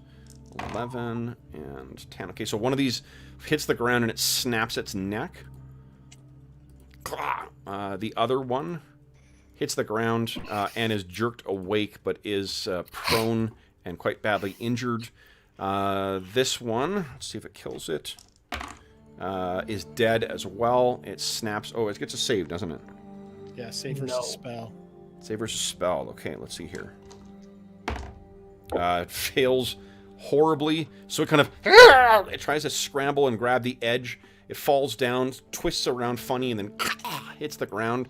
Broken neck as well. And the big un, let's see if the big un gets a spell. He was walking. He does make a save. So that means he doesn't fall in. Okay, so he staggers back and maybe to the side here.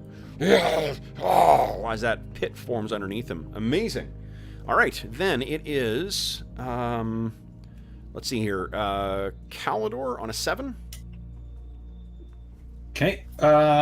He's got his bow at the ready. Yep. Kev, when you say the big ones, are they actually large creatures? All of them are large creatures. Oh, all the gnolls are, Yep, right? gnolls Okay, all count as large creatures. It's just these ones are particularly big. Okay, I just want to clarify. Yeah. Oh my god, that actually hits. Go ahead and roll damage. Oh, max Holy damage. smokes. Sweet. Oh, sorry, that was on the big one that's right in front of me. Like this. Yeah. Okay, let me check here. Come on. Let's see how many hit points you got. Not nearly enough. Oh, wait. No. Damn it.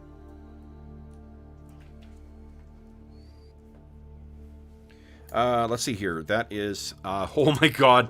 So it sinks in through this thing's a gap in this thing's big armor, right up the along the neck there. It has. Okay, let me show you the health bar there, guys. Boom. Then it is Bergour and Druin, Axebrother. And then Serene, right? Does this area under the tree count as difficult terrain? Does not, no. Does not. Okay, well then I am moving 1, 2 to engage with that Awesome. hyena. Give him shit. Battle axe. Battle axe. Okay. That is a hit. I have a question. I forgot to ask this earlier. Of course. Could we have set arrows out in the tree? Oh, that would be difficult, I think. Okay. I think you could set him in there. Depends on. Yeah, because I don't think it's a steady enough platform for you to be able to grab stuff up. You could stick it to it, but there's not enough surface Okay. to make it work. So that is, let's see here, hyena. Bergour, you hit. Bergour, you did. Let's see here. Bergour did 9 damage. 9 damage. That is enough to kill one of them there, Bergour. And then Druin Druin, hit hold on. You attacked the hyena as well? Druin's attacking the one on the other side. Oof, yeah, that's a big hit. Let me roll Eight- hit points AC for it. bonus. See, did you kill it? You did not. It's got just... it nearly kills this thing. And you're Oh, no, I rolled both attacks. So the 7 damage is my first attack. Oh, Did okay. the 6 hit the hyena? The 6 did hit it. Okay, then do you need? Yeah, so that's enough to kill it. So it takes both axes, but you take that thing down. Then let's see here. That was Bergour and Dorman. Do we have anyone else to attack? I think Serene. That's it. What is Serene doing? Let's go after that big one that just got wounded, right? Yep. That is a miss. Okay, it bounces off that big, heavy metal armor. All right, guys. So that is the end of our ambush round. We're on to round 1 now. That felt really good. Good. At what time in the recording are we? I'm Yeah. gonna go back and just play. When I'm having a bad day, I'm just gonna go back and play this. It's like I'm having a rough day. I'm gonna go watch that. We're ambush at again. 2 hours and 58 minutes, Dave. So for session Okay, 43, 2:58. That's what you want to look for. Remember that, folks. First ambush. Awesome. Little Memory. All right. So let's hear. I think Arlen. I think you're still rolling initiative, aren't you? I think so. You have yet to lose. Let's see if you can beat my 7. These gnolls want blood. Oh, not so good. Oh boy. All right. So what do we got here? We got I got gnolls that are gonna attack on a 12. I got a 10 as my first thing. I guess the hyenas are gonna act on a 10. Oh, Kev, on an ambush round, you don't get the second shot, right? No, you don't. No. Okay. Okay. Fucking killed our ambush round though, guys. Feels good to finally be on the giving end of that. Yeah, no doubt. Okay, now hold on, Cal. Oh, do you mean your volley shot? Yeah. Yes, go ahead and make your second volley shot. Oh, yeah. Okay. That's. He's a fighter. Yeah, sorry, I thought you meant whether it was weapon specialization. No, just with my bow. Yeah. That is a hit. Go ahead and roll damage. Come on, big money. Oh, minimum money. Ugh. Would have been on the same big. Here's the thing. This thing's armor does seem to be protecting it pretty heavily. It's got DR. So, what those optional rules we were talking about, guys? Battle axes ignore 1 point of DR. So, Get a dwarf. first up Druin gives is a metaphysical high five to so the Bergour. hyena will attack Bergour first because it acts on a 10.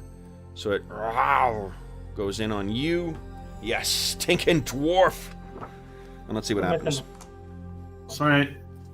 Because that would have happened. The reason I asked is, yeah, that's good. I wanted to decide what I was doing, and your answer to that was what affected it. Okay, got it. Oh, so Bergour, your armor class against this would be -2 right now? -3. -3, so that's a big fat miss. So this thing goes racing in, does not connect with you. Then it is on a 12 is my next action. So Dorman, you're on a 12. What are you doing? I am casting mirror image. There's suddenly a bunch of gnomes in the tree. Okay. And we have one gnoll that is going to come running over to Druin. 2 gnolls, I guess, that are coming over to Druin. And then the big ones will be acting later. So let's see here. Druin, your current AC is a 3 thanks to Silverbeard. So let's see. Your first one is a hit. No, he didn't cast it. Oh, he didn't cast it, so it's done more hit. Oh, More hit. More hitty. 8 points of damage. How much? 8. Ocho. And that DR will apply against that. The second attack is a miss, though. So the first one comes racing in, smashes down on you, but And does fail. not. Okay. DR2. Then it is, let's see here. The biggins will be on a 14. So fuck, they go before you guys too. Jeez. But at the same Bergour. time as Calador. Caldor's on a 14. Yeah. So Caldor, what are you doing? Well, he's gonna rush in on this guy right here. That's close to him. and Okay. use his sword. Okay, go ahead.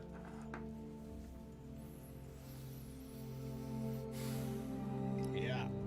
Yeah, that's a hit. Go ahead and roll damage. Oh my god. Boom. Okay, so this thing was fully focused on Druin, and Druin, I think it hit your armor and didn't get through, and it was kind of bringing this big axe back to try and get through a second time, and you see this sword tip stick through this thing, and then it drops down. Let me keep track of Yeah. your gnoll kills here, guys. We got one hyena down.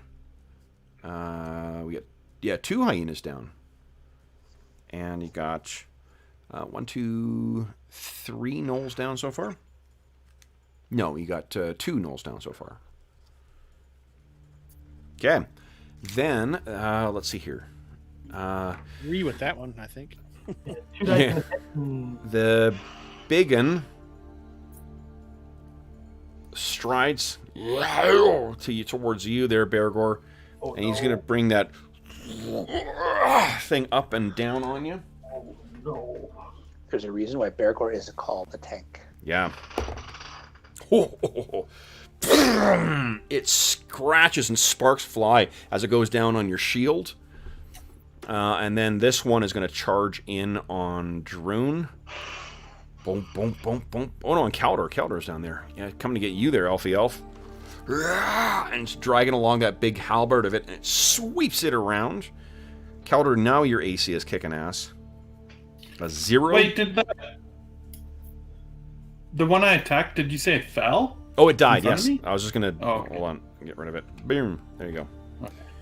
The 3 gnolls dead. 3 gnolls dead. Yes. Okay, and this one comes racing in on you. Let's see. Caldor. You...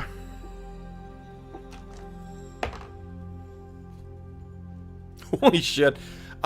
So 1 point of damage, but your DR will apply. So this thing sweeps at you. You duck to the side, and it just kind of catches along the side of your chainmail. You are grateful that you chose to wear it again this time. Phew. All right. Then it is. That's all the big uns. There's a gnoll. How long? How many rounds does it take to climb out of the pit again? 2d4. 2d4.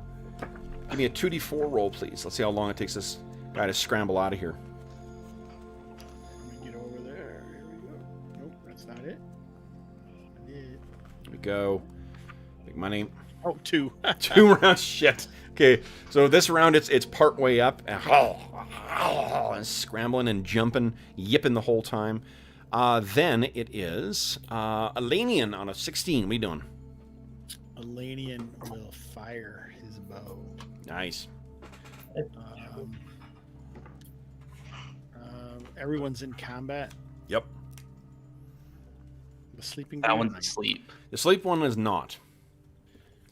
But it's He's also prone. prone and at range, which means you take a penalty to hit him, unfortunately.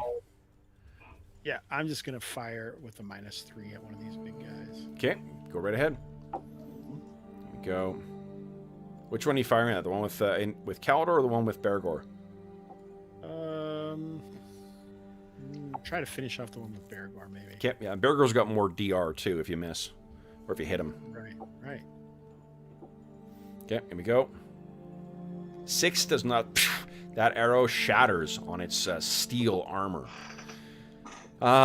Next is Bergour and Druin Axebrother. And Serene. And Serene. Let's go with the PCs first before NPCs go. Hey, Bergour. I think I'm gonna try to take down the hyena before focusing on the big guy, Okay. because I don't like dog-like creatures as Bergour. Nice. Good reason. Yep. Yeah. It's a lesson well learned. That is a big hit. Yep. Go ahead and roll damage. Let's see how many hit Only points this thing's 5. got. Only 5. Oof, this thing is a beast. Good lord. Okay, so 5 points of damage means it has only a bucket left. So you're making progress. All right, and this is round 1 still, so no second attacks. 2 Druin. strings from Druin. on this knoll here, right? The roll that's on me. Okay, that is both of those. No, first one is a hit. Second one is a AC0. hit. AC -3. Yep. So both hit. 4 points of damage. Does not take it down, but. Second one is enough to take it down. So I think you hack at its knee. It yelps and goes down, and you just bury it solid in its forehead, and it drops down dead. Okay, then. Serene misses wildly. Yeah, not a great shot. Okay, so then it is, we have second volleys for Serene and for Elanion, because he was stationary. Go ahead, guys. -6 for firing into melee. -6 is a 12, that's a miss. Oh, no! Oh, Roll damage. Oh, you got 1 point of Astonishing Fortune left. Oh, you just want to roll damage on Bergour. What do you think, Bergour? I'm just useless up here, I feel like. Cast spell. doesn't have to roll I'm to happy hit. either Bergour? A lot way. of spells, bro. We normally roll a to hit though on the character, right? No. Not In- in. We do that in Ash. Yeah. Oh, Nash. Okay. I'm meaner in this. The AD&D second rules as written are way more punishing, though. I'm just trying to figure out which games are which. Oh, totally. Okay, 5e so on just Monday. go ahead and roll damage, 1d8. 5 points of damage. So DR does apply. Bergour, you take 3 points of damage. It I was guess that- not Dorman. God. I think that just the branch probably, like, you know, as he leaned in trying to shot, it shifted, so he just hit him in the head. Serene's shot, is she shooting that big one still? Yeah. That's also a miss. Okay, so then it's the end of round 1, guys. We're on to round 2. All right. And now you're facing the thing that every PC faces. Monsters with levels. Because we're on a favored round, and I rolled a 6. I lost last time. You lost last time. Dave, it's up to you, bud. Dun dun dun dun. Ties. Tied. Nice. My first action will be on a 9 with the hyena. Okay.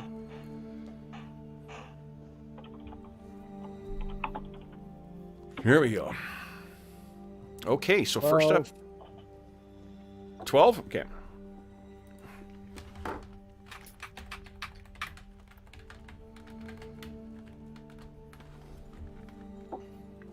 Johnny Stony Pants. Why is everyone named Johnny? Everyone's not been Johnny. We've had a wide variety of Thomas. what do you call Henry. American names? Okay, so first up is Dorman on a 6. Dorman and his mini companion start climbing down the tree and spends his turn getting to the bottom. Okay, sounds good. Oh, we looked at that. I think that your speed is a 10, so that's probably enough, actually. Yeah, that's probably enough. Okay, then it is the hyena's turn. So hyena is once again going to try and get you, Bergour. Nat 20 is enough. Good old. All right, so I need a strength check from you there, Bergour. And you can take some damage. Come on.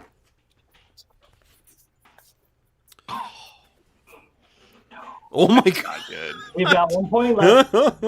There's 1 point of astonishing fortune left. You are going to be knocked prone.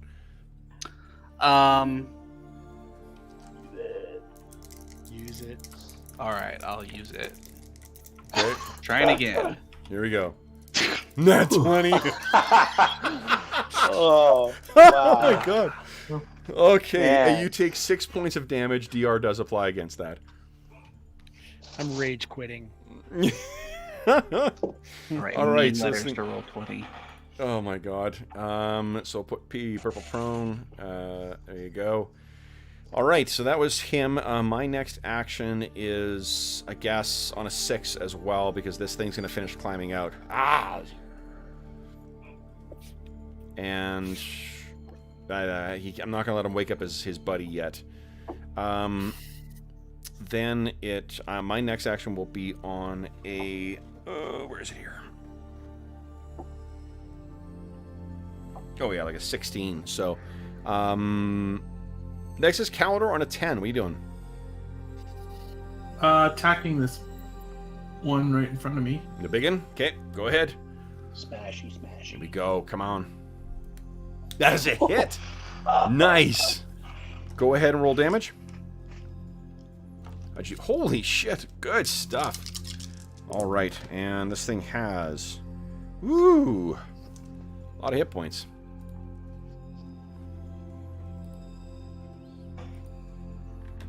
I really should have changed the music as well. The serene ambient stuff is not appropriate for giant gnoll fight. But we'll know for next time. All right, so that is a big hit on this thing. What do you think it looks like? Do you get its leg, maybe? Yeah, probably come at him low. Okay. Attack him in the leg. Then it is Serene. What's she doing? She's walking up, drawing her longsword in one hand and attacking that hyena. Okay. She'll get a flanking bonus against that hyena. Go ahead. That is a hit. Go ahead and roll damage. This is against a regular size thing, so it's 1d8 plus 3. Oh. Well, It's not great. You know, not terrible, but not great. Okay.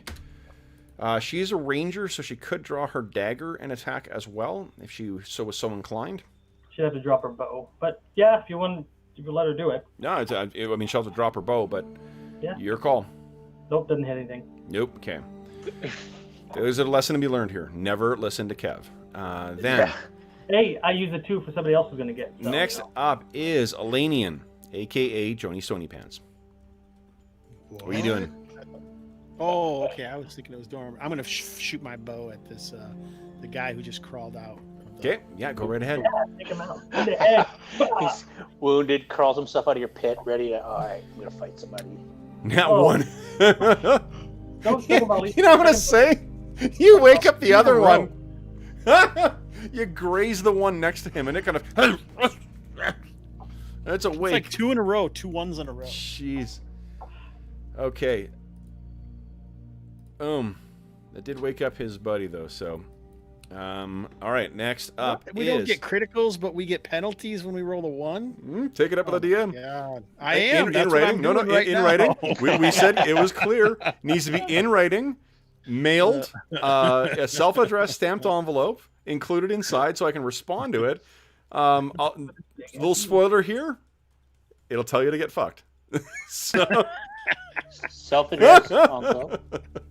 But you will have your very own handwritten note from the dungeon user saying "get fucked." So then it is. Let's see here. Serene's gone. Johnny Stony Pants is gone. Druin and Bergour, you guys are up next. Lady, remember you will have a second shot this round as well too. So you have a second chance at these guys. Boom. That is a big hit there, Druin. Flanking. Oh, you're attacking the big one. Battle axe. And it ignores 1 point of DR. Pretty good. Pretty good. All right. Not a great roll, though. Okay. And his offhand. Off of the armor. Shit. Okay. Then it is... oh, Bergour. Yeah, you're on your butt. Yeah, so I mean, being Yes, I prone need to- only gives you, I think, a -2 to hit. okay, well, Yeah, what's the situational penalty to modifiers, let's AC see for here. being prone? If you... Defender's prone is +4 to your AC. Yeah. Yeah, it's not good. Um, With you, that means it's like a 1. Yeah, Still. I'm gonna risk it and try for a battle axe shot from the ground on the big one. Go right ahead. Come on, Alright. so it'll be -2 to hit. Nope. -2 to hit. Come on. Not gonna do it with a 5. Oh, there's no astonishing fortune left. All right. Nope. I am not going to run with the old gross green anymore. We're going for baleful black for their next attacks. So we got the big one coming down on Bergour.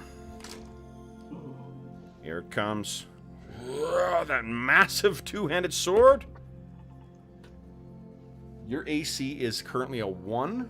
It is currently a 1.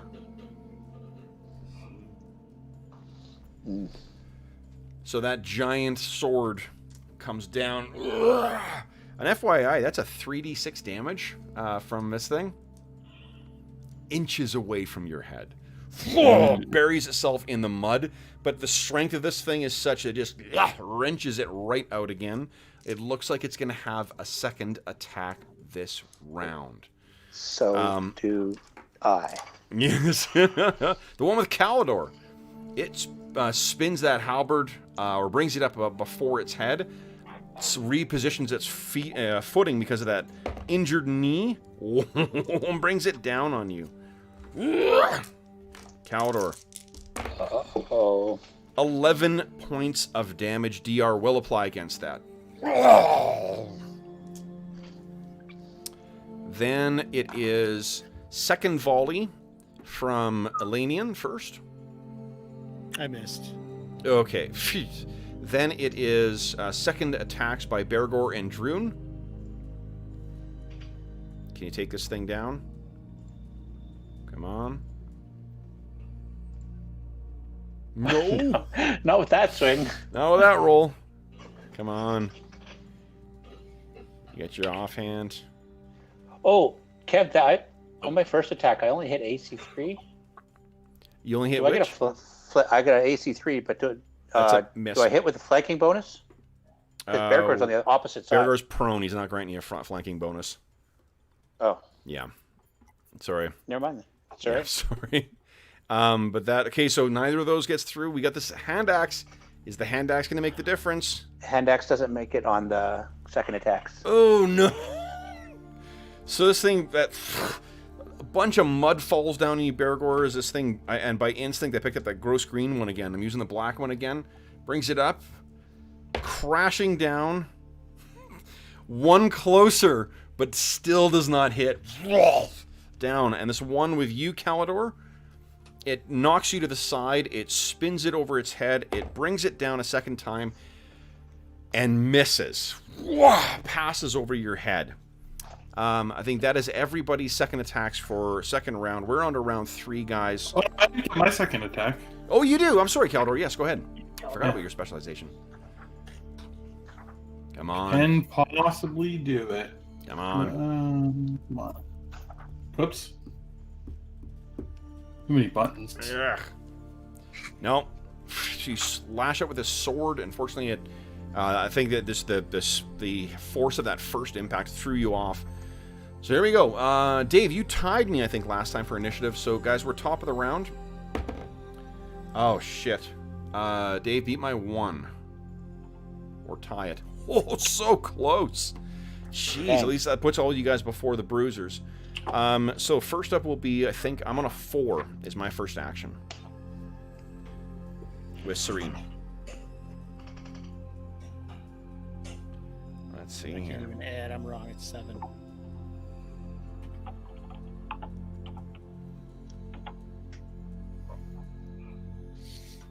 Seven, okay. Okay, Dorman, I think you are up first here on a Yeah. 2. How fast can I move if I flat out run? If you flat out run, a maximum of 8. Okay. I'm only risking this because I have mirror image. Calendar.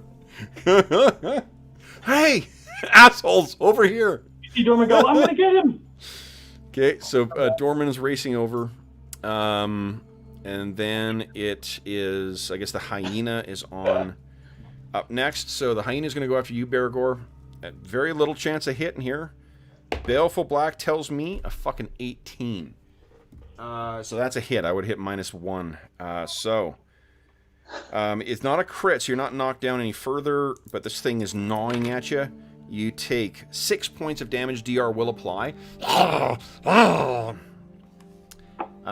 Then I'm on a 6 for my next action, so I think I'm acting simultaneous to Calidor. Calidor, go ahead and make your next attack. Okay. Against, obviously, the guy. Yep. Here it comes. Ah, keep double-clicking that thing. Big hit. Go ahead and roll Nice. damage. Come on. On money. 8 Not bad. points of damage. Wow. So that you managed to find another weak spot in its armor, in this heavy armor. Ugh. And you hit this thing. It still seems to be unaffected. It's moving its massive form to the side, bringing that big halberd head over it, and is going to bring it down on you momentarily. Next is... Oh, I'm on a 6 with Hyenas. So this guy needs to stand up and grab his weapon.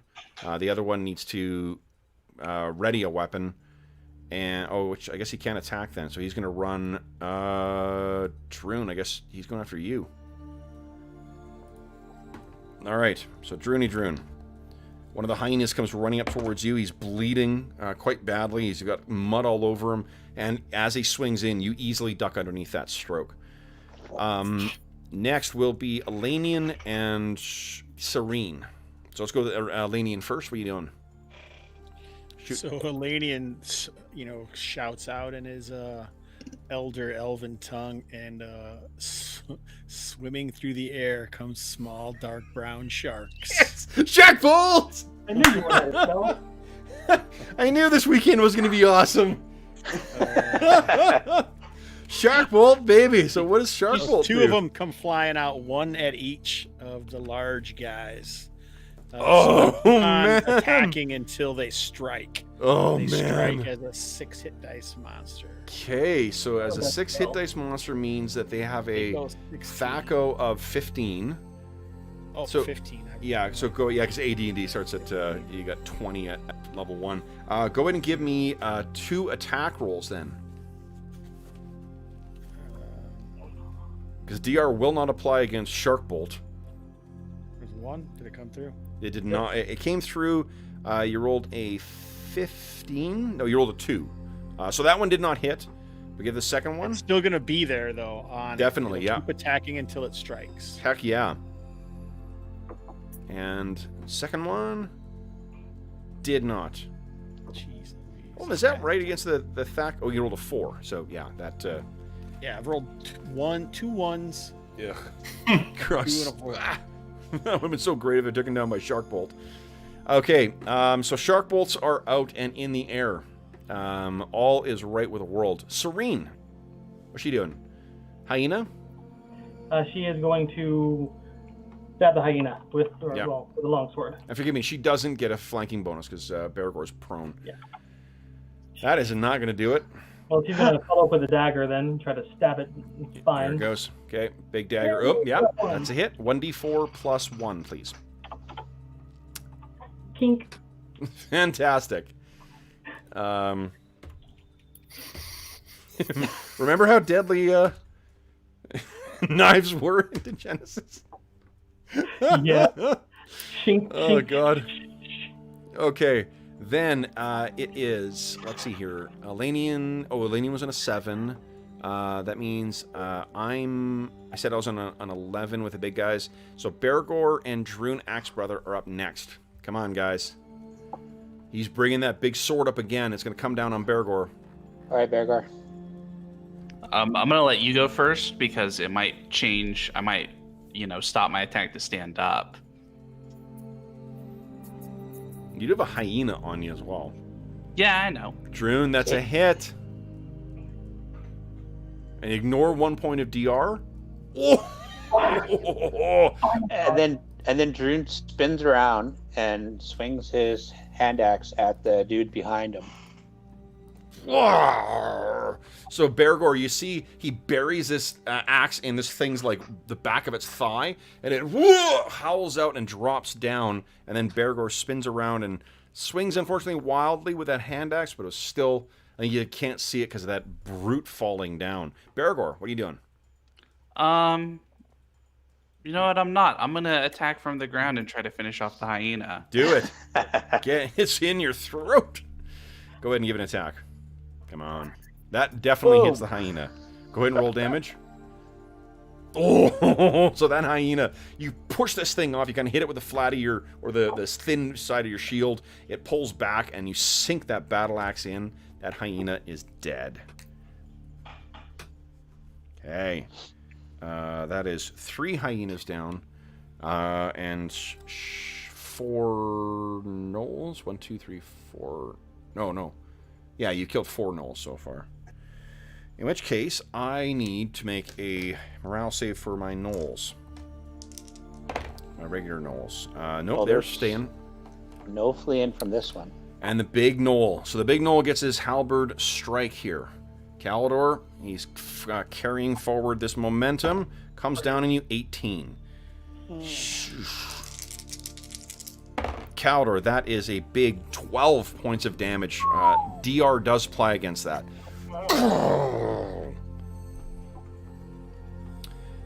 And I think that is all the actions for this round. Okay, so we're on round 4, a favored round. Initiative passes to Hobbs. Yeah, buddy. Here it comes. Your time to shine. Hobbs, would you kindly beat my 9? Totally crushed it. 1! Incredible. Holy shit. You're making it look easy there, Hobbs. Okay. So Bergour is going to be what? Getting to his feet?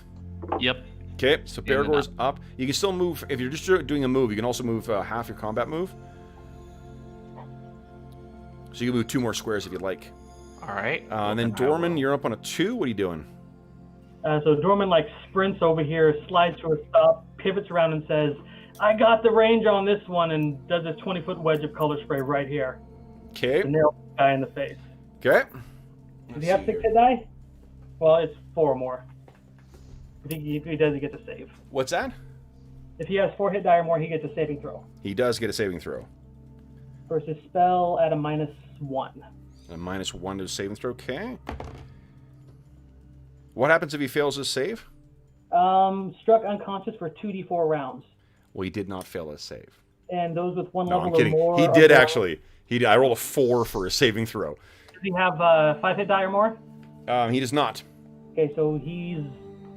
I'm guessing he's going to be dead, but he's unconscious for 6 rounds. Okay, so he is hit and boom, drops down. Calidor, there's this flash in front of you. If you just want to hit him, you can, and just roll damage. Oh yeah, I'll be doing that. Sure. Okay. The shark is on him too. Oh yeah, Shark. Shark hits automatically. Go ahead and roll damage for Shark. Shark Bolt. 4 points, yes. And a big brown shark came. Yeah. How bad will everyone's feelings be if I draw the next portrait of Shark Bolt instead of any of the characters? Oh, Shark come Bolt. on. Oh, that was your longsword. Shit. Getting minimum damage. Okay. Hey, you got 5 more rounds. Well, it's also a favored round. Okay. And Shark Bolt did 4 points. Okay, then that's enough. Oh, 4. Yeah. Because DR does not apply. Okay, so guys, you took it down. All right, and we'll say that Calidor Shark. and the Shark Bolt. We didn't need your help. It's just Oh, me there's and still him. one. There's still one left here too. He's not going until a 9. So there's Guess still who one. goes at No, 8? there's still 2 gnolls. Still 2 gnolls up. Well, I go on 2 as well. You and Toon as well. Okay, so what are you doing, Elanion? That last one who just got woke up is going to be pierced by earthen spikes. Nice. Go ahead and roll damage. 7 points. Check his hit points here. Whoa, that's a really good roll. And that is enough to kill him. So he finally, like, he's been asleep. He's been woken up. He scrambled his feet, grabs his things, and then suddenly stalagmites pierce him, and he drops to the ground dead. Okay, this last one. Let's make another fucking morale save. He is... But Druin goes at 8. Drew, yeah, so you spin around and go ahead. Just waiting for Serene to provoke. Ursh. Ow. Oh, I didn't put Serene's initiative in there. That's a Get hit. bit. Go ahead and roll damage. Come on, hand axe. Let's see. Yeah, he was already wounded.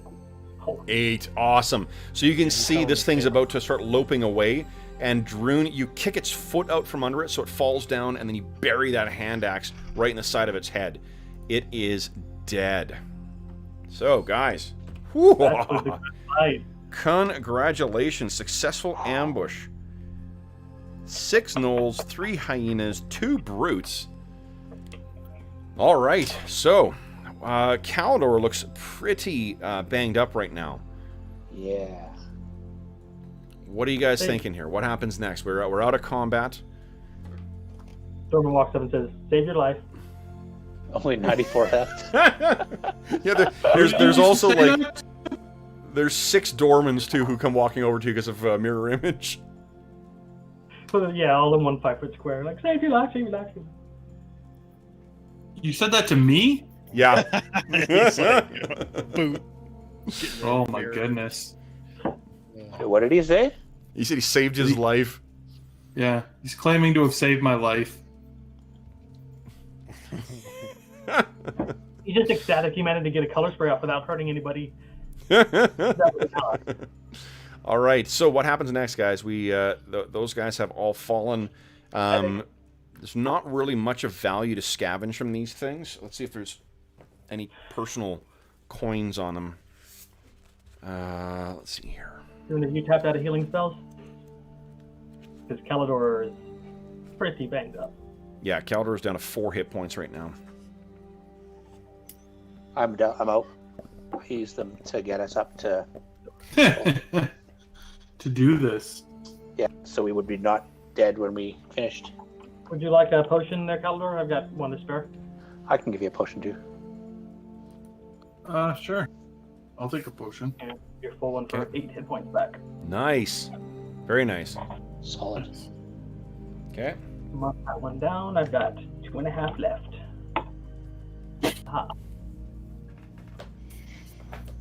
So, are we going to try to do anything with the bodies?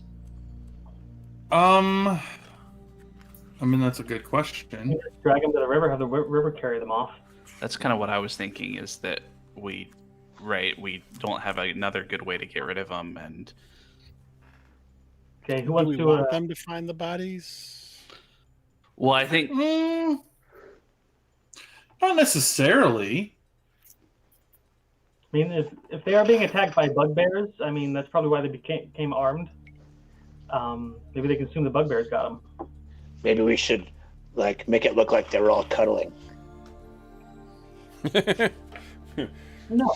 They are dogs. I have this Elanion fascinating... excuses himself. We'll set them all around a table as if they're playing some kind of card game.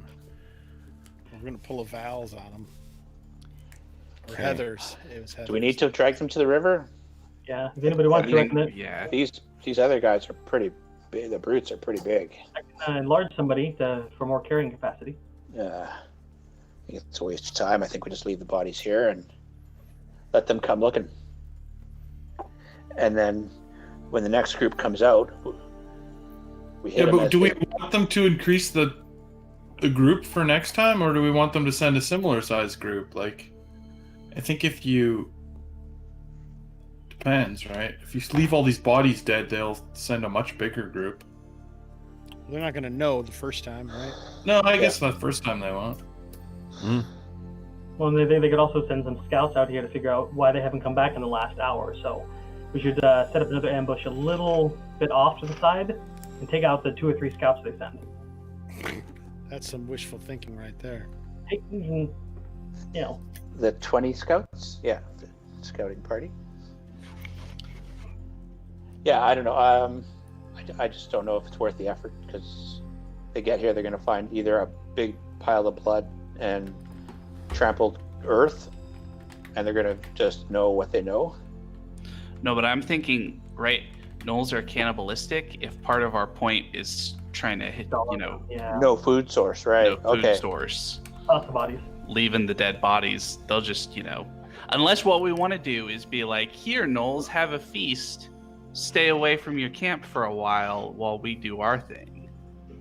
No, I think you're right. I think we ditch the bodies into the water, and if we have to, we got to chop them into smaller pieces or something. I don't know, whatever to make it go away.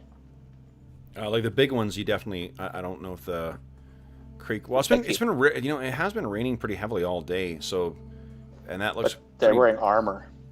Yeah. Well, we so- can take that off. Yeah, Toss them in the river. Let the river deal with it. Okay. might be easier to get the armor off if we chop the arms off. And what about the same thing with the hyenas? I don't know if it Yeah, you can probably get most of them carried away downriver. The jugs. What do you want to do with those? Smash them. Yeah. Smash them. Okay. So I mean, they are made of leather, so you'd have to just kind of carve them apart more so than smash them. Yeah, just cut them. Yeah. And then the I guess the last thing Serene thinks of is the tracks. You just want to hope that the mud will carry them away, or do you guys have any? Well, we could before we magic? trash the jugs, we could use water and just pour water on the tracks. That'll help make it harder to figure out. Well, some of us are skilled with survival or tracking. We can try to mask the tracks. You can try, but it's not quite the same skill set to do that. If you had magic to conceal it altogether, that would be helpful, but I take it none of you guys do. Another one of those pit spells, Elanion? No, but I could move the earth. Oh, yeah. You get that- got the that- earth move. Yeah. Turn up that ground.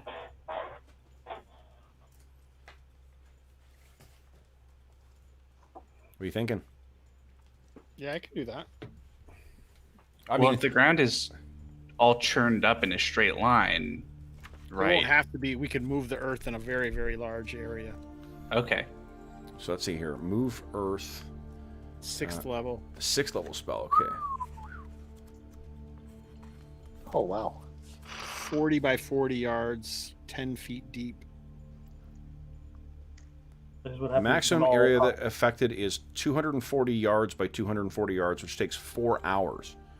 No, the area to be affected dictated the casting time. For every 40 yards by 40 yard surface area and 10 feet of depth, 1 turn of casting is required. So it would take 10 minutes to do a 40 yard by 40 yard. Yeah. Do we have that time? 10 minutes? It's I going guess, to take us you know, longer than that to move the geez. bodies. You guys could just, if you just want to bury them, you could we use, could if you're bury 'em using this that. way, too. Oh, yeah, no, that's a good idea. Which would even kind of maybe be scarier. They'd be like, what the fuck? An earth elemental came in here? Yeah. You just leave like an arm. So Okay. we take their 36 gold and 15 platinum. Okay. Okay. And then, so I guess that uses up, what, 2 charges on that wand? Yep. Okay, so you're down to 21 charges on it now. All right. So what is the plan? It's getting, now it's, you know, it was 3 o'clock when this happened. It's probably an hour or so when you go out into the woods, so it's about 4:30-ish. The rain is actually starting to die down right now. What are you guys planning here? We found the water Hide our- hole, so Hide our way back to camp, right? Okay. So then let's see if there's any encounters along the way. yeah, you gotta leave us on a cliffhanger, right? Yeah, if I can. Find Dragon. Okay. Fortunately, the dice are telling me to fuck off. So, guys, We're gonna let's, save visibility. you guys are able to actually make it back to camp, where 3-wind, because the way you explained how long the spell lasts, or actually, hold on, you've already went. He told you that they were heading out, so I guess that he would have gone back to camp anyway. So you find 3-wind, Fogcaller, and Pinestalker back at camp. Y'all get back there. Calidor, you are. It looks like you're feeling a little bit better. Yeah, I had a potion. Yeah. So I guess the question is then, is what are you going to? What are you guys going to do tomorrow? Are there any spells that you guys wish to cast before bed?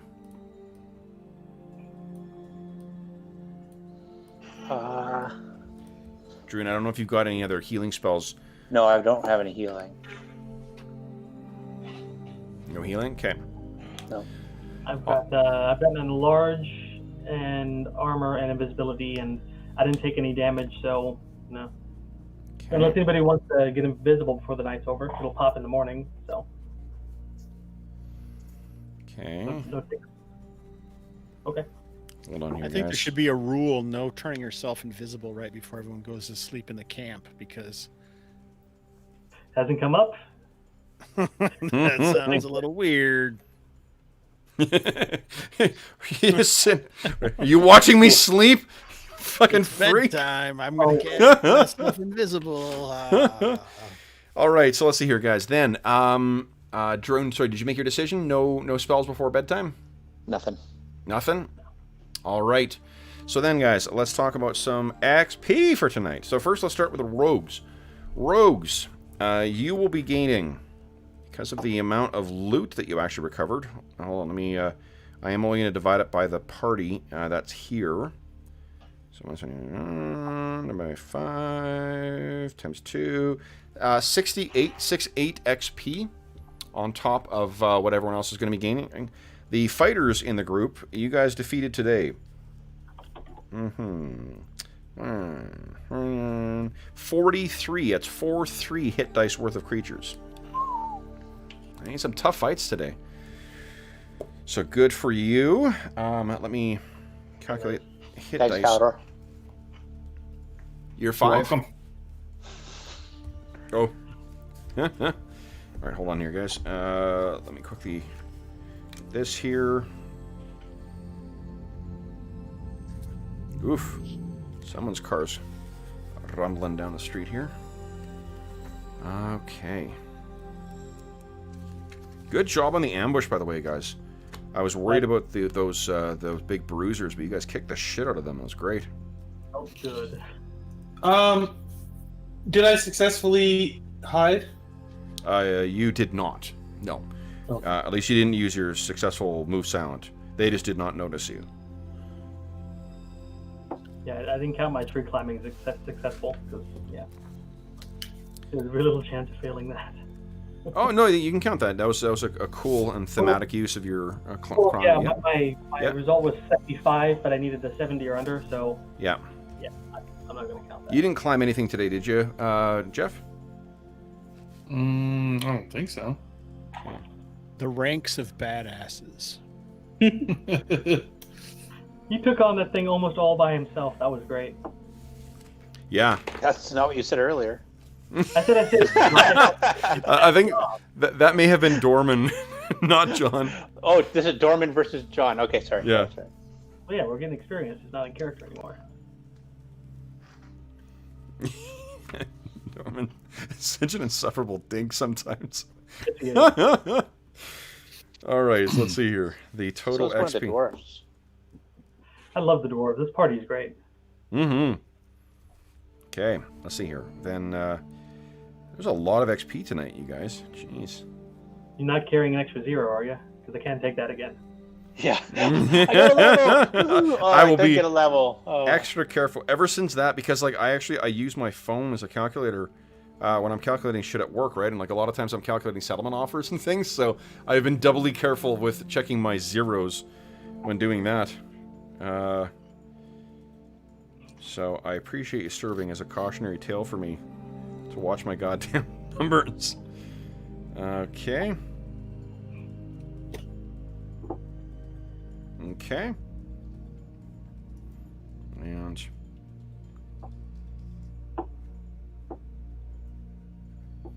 alrighty.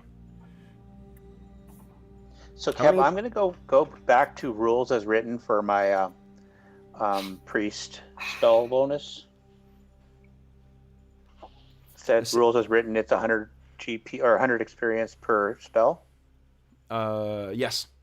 Because I've been doing only 50 when we're not in combat, but I'm noticing that's No. my priest level is falling well behind because I'm not No, getting. definitely use it as I'm not worried about, like, yeah, if it fits your character's ethos, you know, then that's fine. Besides, you can control a level with gold, so it don't matter. Okay. 80. Oh yeah, right. Plus that. There's no astonishing fortune left. No, we use it all. Okay, and there's only 5 of you tonight. Nice. All right, guys. Tonight you're walking away with a crisp, cool 331 XP. That's 331. Times 1.1. Cool. Oh, you fighters are getting away. How much did you fighters get from those? 1720. Are you serious? Bergour probably got more. 2,150. Holy I'm Christ. walking away with almost just 1,000 experience from what I did. So Oh my god.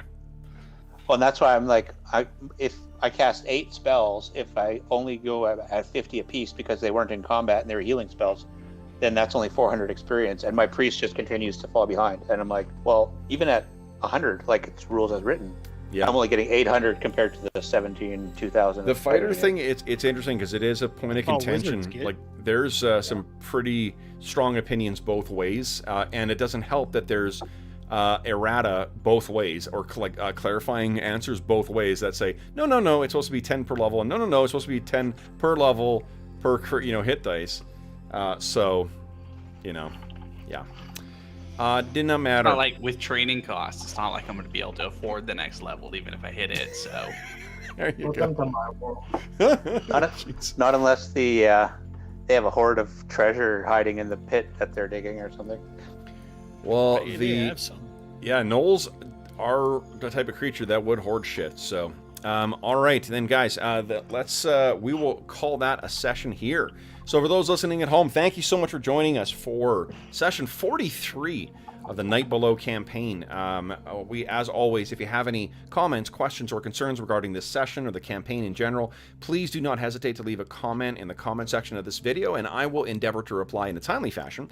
In addition, if you enjoyed the session, please click a like, and if you want to carry on with our campaign, be sure to click on subscribe and the bell icon at the bottom to set notifications so that you know when we're going live. In addition, every Sunday I will post a schedule on the community tab of the Dungeon Musings YouTube channel, and you can find the full schedule there. In addition, I post it to Twitter. My Twitter handle is Dungeon Musings, and I also post it on the Dungeon Musings Discord server, and you can find a link to the Discord server in the description of this video. You are welcome to join us there. We have channels dedicated to this campaign, every other campaign we have on the channel, as well as a bunch of other stuff too. Assorted games, find-a games, our dogs and cats and stuff. In fact, Hobbs, you are falling woefully behind with photos of that new kitten. What?